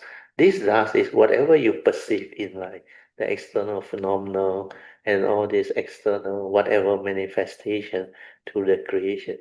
And that one actually is a waste of time. But you only reflect on it, contemplate on it, and make use of it when it's useful. When it's not useful, they are like the newspaper. 90% not over reading one. You only need to read the important headline or key understanding or the gist of it. So meditation in a way is similar. When you develop this understanding, it's like a type of awakening. Then like you feel very joyful. Hey, the anxiety gone. Because when you are like completely aware, fully aware, then your mind become different. There is no duality, no mental hindrance, nothing. All this need thought to arise. So the continuous mindfulness will actually seize the thing. And to see it in the real life is very useful, like your case. Even when in formal meditation, if you have anything build up or whatnot, then you just relax, maintain awareness. The agitation, it can be fear, worry, anxiety, emotion, or whatever. Sometimes it's like panic attack. Those who have depression, uh, certain thing can trigger off the panic attack because of the memory that recall. And all this, when it arises, the emotion can cause the form and mind to react and stir and become very serious. So all this movement without awareness, without sati, without the cultivator knowing how to relax, you cannot deal with it. It becomes intrusive, more and more powerful. So what you went through is very good because the retreat condition is very conducive. And when it's very conducive, then you can build up the mindfulness. You realize in the state of continuous mindfulness, you have no problem at all. Because there is nothing to disturb you. Because the sati will have no thought of. That is the state of mind that is free. But that one cannot really live life, understand? Yeah, you have to be continuously mindful throughout the day. That's why we develop awakening wisdom. So with wisdom, you can be at peace anytime, any place, anywhere.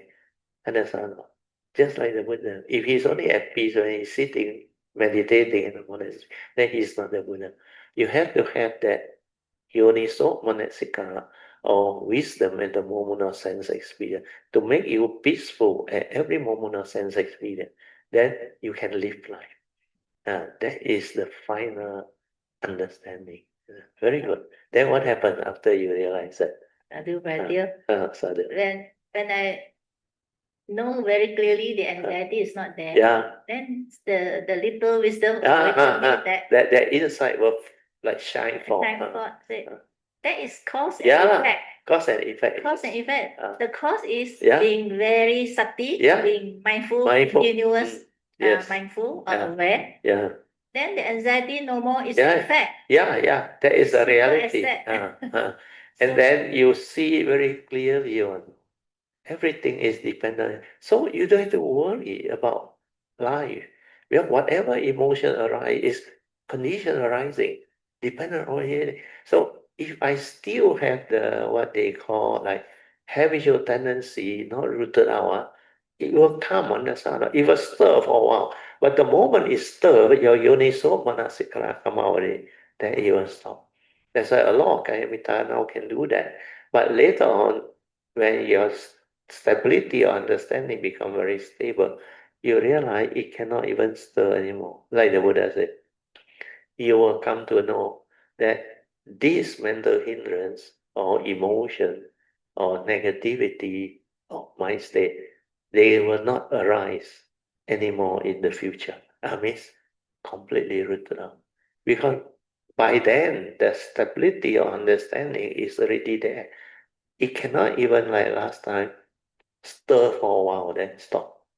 Stir for a while, then stop. But when you contemplate until the wisdom very stable, it doesn't even stir. Whatever happens, even lightning strike, very like instantaneous, like take you by surprise. There is no fear. It just hit here at the awareness there. Then it understands straight away. It doesn't move. But before that, I remember in the early days, before I fully connect in 1989 onward, when the lightning strike on one, that instant, there is still that like split second movement, which you know, fear of the unknown, because it's the unknown, understand? But then immediately after that, the yoniso manasikara come out. This is dependent originating. The mind need not be like that. That is the Monday mind. Do not be deceived by it. That's why the fifth patriarchal training is that you must know how to use it, but not to be deceived by it. That is the understanding. With the wisdom, you are not deceived by it. What is fear? Fear is never you. Dependent originating. It's just a condition like you come to know.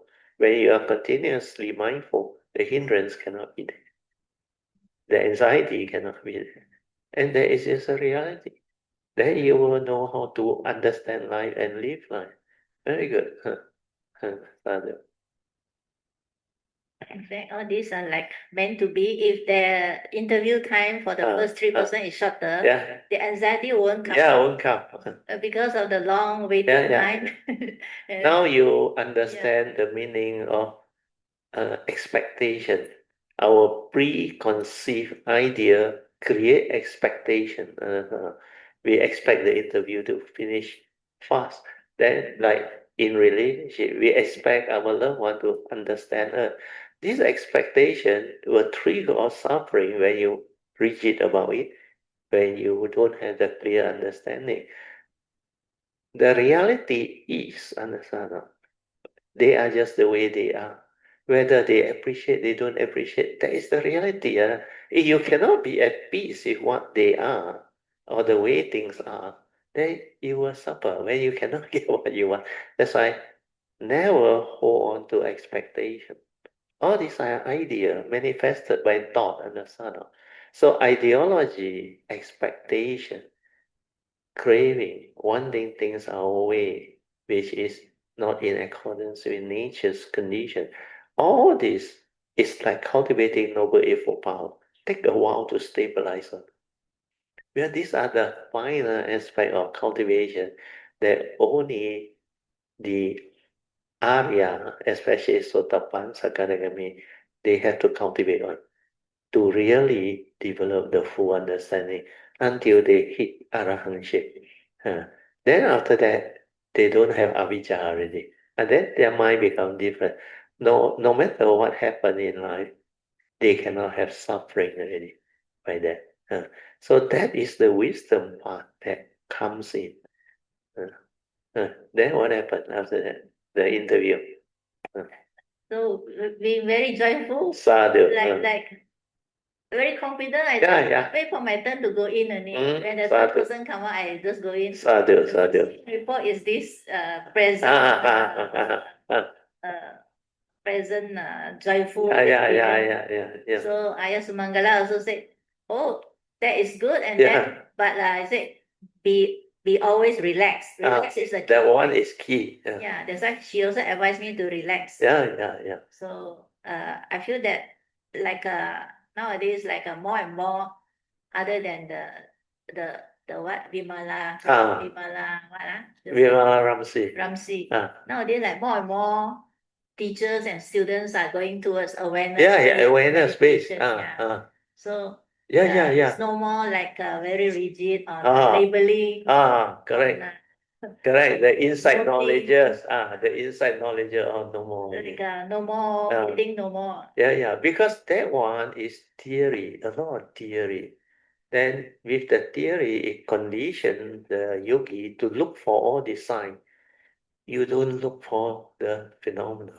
You let the phenomena arise, and through your awareness, you see it disappearing, arising and passing away. Everything flow, dependent, originating, condition, arising. Then when you see until very clear, then you realize everything is just the way it is. Like the Buddha used his hand, the feast and all of that.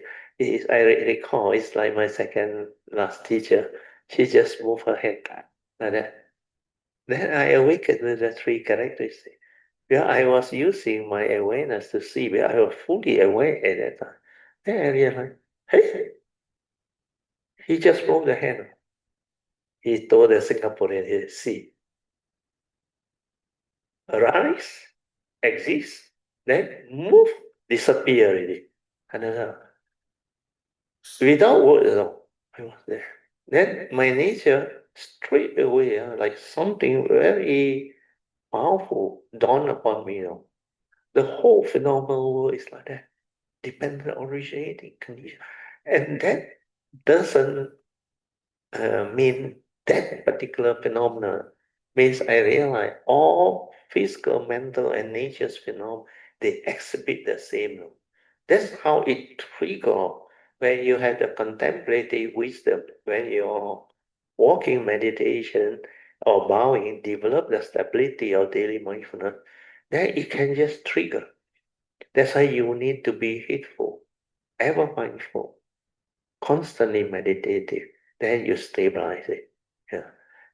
And that heedfulness can lead you to the condition to give rise to this type of understanding. It will trigger. Sometimes it's just a sound or vibration. Then you will go in. Different people experience awakening in different ways. Like Ajahn Chah, when he was doing walking meditation, then the village there were having festival. Then suddenly one sound came. He just went in. Then this Eckhart also same depression. Then suddenly the two talk. He said there must be two. Then he realized if there is two, then which is the real one? Then only he went in straight away. That's why you must go into the nature finally. Finally discover the gateway, locate it, went in, then by the time you come out, everything can be understood. We are the stages of creation. When you come out from there, the deep awareness, when it just come out, it has not returned to normal consciousness.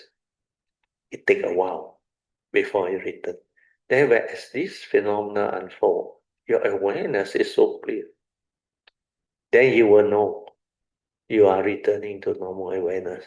Then sooner or later, it will show you how the sense data, like slow motion, one by one come in. Then like you know already. is going to create that Paticca Samuppada movement. And the wisdom and the understanding after that become very clear. That is what it is. How living beings actually function, manifest, and the chain of thought process, they follow that dwelling. Avijja paccaya sankhara, sankhara paccaya vijnana. Then you input the content of conscious, it become a thought. Then when the thought arises, because there are sense bases, otherwise it cannot arise. So dependent on that thought, that namarupa, there must be sense bases. So upon contact, simultaneously feeling arise. Then without yoniso manasikara, feeling will condition craving. Straight away, you cannot cut. Then craving condition crossing. Then you see the full flow. Then you realize this is how living being got trapped. So without wisdom at the moment of sense experience, feeling will flow and become craving. So how does feeling become pure feeling? When you have the wisdom, yoniso manasikara, then it remains silent. Then it is pure feeling, where it does not condition craving. Then you don't have to do anything. You just accept that reality for what it is. Then everything, the sankhara activity and the movement, everything like become clear to you. Then you can decide how to arise the thought, how to live life, how to move and all those things. That avijja that used to create wrong thought, delusion and all those things, the habitual reaction, they like stop. Then when it stop, then only you realize your sati create more and more space between thought. By then your sati sampajana has become very stable. Why? Because of this initial wisdom. Every moment of sense experience, it does not stir anymore, does not react anymore. So this ability to be with the moment without stirring, without movement, without sankhara, will extend the space between thought. Then throughout the day, you are like without thought. You are just away most of the time. Only when you need to arise it to live life, then it arises. Very good, Sadhu. That's all for my sharing, Vaidya. Thank you very much. Okay. Let us rejoice. Sadhu, sadhu. Very good. Okay, we will share merit, transfer merit. Then we will end today's session. Akasata cha pumata devanaga mahindika punyang tang anamoditwa chirang rakantu loka sasana etta otta jamehi sampadan punya sampadan sabbe deva anumodantu sabba sampati siddhya idang me nyatinang hotu sukhita hontu nyatayo idang me nyatinang hotu sukhita hontu nyatayo idang me nyatinang hotu sukhita hontu nyatayo devo sadakalena sasa sampati hetu cha Fito bhavatu loko cha raja bhavatu dhammiko imina punyang kamina mame bala samagamo satang samagamo hotu ya nivana patiya sadhu sadhu sadhu. Okay, you all can now pay respect mindfully to Lord Buddha, Kuan Bodhisattva, and all the worthy ones. Then we end. Sadhu. Dear brothers and sisters in the Dhamma, shall we put our palms together to express our respect and gratitude to Teo and Mrs. Teo for coming all the way to share this profound Dhamma with us by saying sadhu 3 times. Sadhu, sadhu. Sadhu to Brother Jin Hao for conducting the Zoom session and doing the recordings. Sadhu. Also fetching Teo and Mrs. Teo. And Another song. Sadhu, sadhu, sadhu. Sadhu to Sister Eng Bee for the beautiful sharing. Sadhu, sadhu, sadhu. And sadhu to everybody for being here to this wonderful session. Sadhu, sadhu, sadhu. And wishing everybody very beautiful weeks ahead until we meet again in January. 祝大家身健康，心自在，一切美好，和和美美。sadhu. So what Pamasuri means is Thursday class only cancel. Sunday. Sunday class, sorry. I still thought it was Thursday class. So only Sunday class cancel until next year, January, because she has to go retreat, another retreat, Taiwan. Okay. Yeah. Sing this. Yeah, beautiful Dhamma Sharing, yeah. Sadhu, sadhu, sadhu. Also for providing us with such conducive environment and way place for us to conduct our Sunday class, which happen to be Surangama Sutra. It's a very important teaching. This Surangama Sutta can develop a lot of understanding for cultivator, and it can bring for a lot of faith, especially in those who have understanding of the Sutta. Yeah, this understanding is not something that you believe is very esoteric or what. No, it can be understood by basic wisdom and understanding. But you must realize your true mind. That is the only thing. The moment you realize your true mind, you understand that movement of the four circle formation. You can understand the teaching. Because it starts from there. That thing that come out and created all this. Then the teaching is to allow you to understand that the fourth circle and the third circle is unreal. It's not you. Then you cease it and return to the second circle. Then from there, use it to cultivate the wisdom and the understanding. Then you will realize the unconditioned Nibbana. Then whether you take the supreme vehicle way or the sainthood way, it doesn't make much difference. Because he know you, he know me. So it's not really a being inside there. It's just the understanding. Because the form and mind that manifests because of the karmic conditioning, it creates a samsara. Yeah. And this samsara is not you go through samsara. No, it's just a form and mind karmically conditioned out through that karmic law. And that one is actually not a reality. So understanding that is very important. Yeah. That's why the teaching is very unique. And this one actually inside the Surangama Sutta, inside the Charles Luk version, I don't know whether Xuan Ho I got. Charles Luk version, he explained how the first thought of ignorance create the living being, how the form and mind become the living being. Then consciousness create the planet, world, and the continent.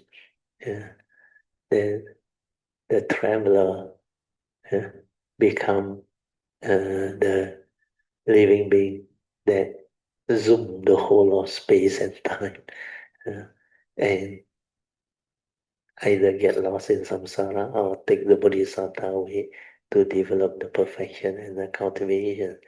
So there is a big difference between heedless living and heedful living. When you have the understanding, you take the bodhisattva way, you move through this so-called constant birth and death. That continuous rebirth that give rise to the arising through wisdom, no more ignorant. That phase is very beautiful.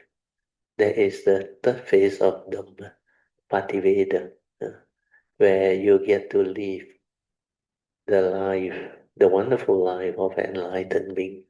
That is your, what they call, fruition, or the reward of your hard work, or cultivation. And that understanding actually can transform samsara into something very meaningful, very beautiful, and very wonderful. That's why within the unreal, there is also the so-called inverted comma real. Real in the sense that there is such thing as life, existence, living being, although it's all within the conditioned world, conditioned Dhamma, duality. Yeah, but life can be wonderful, beautiful, amazingly meaningful. Okay, sadhu, sadhu, sadhu, sadhu. Very good. Okay, we end. We go for dinner.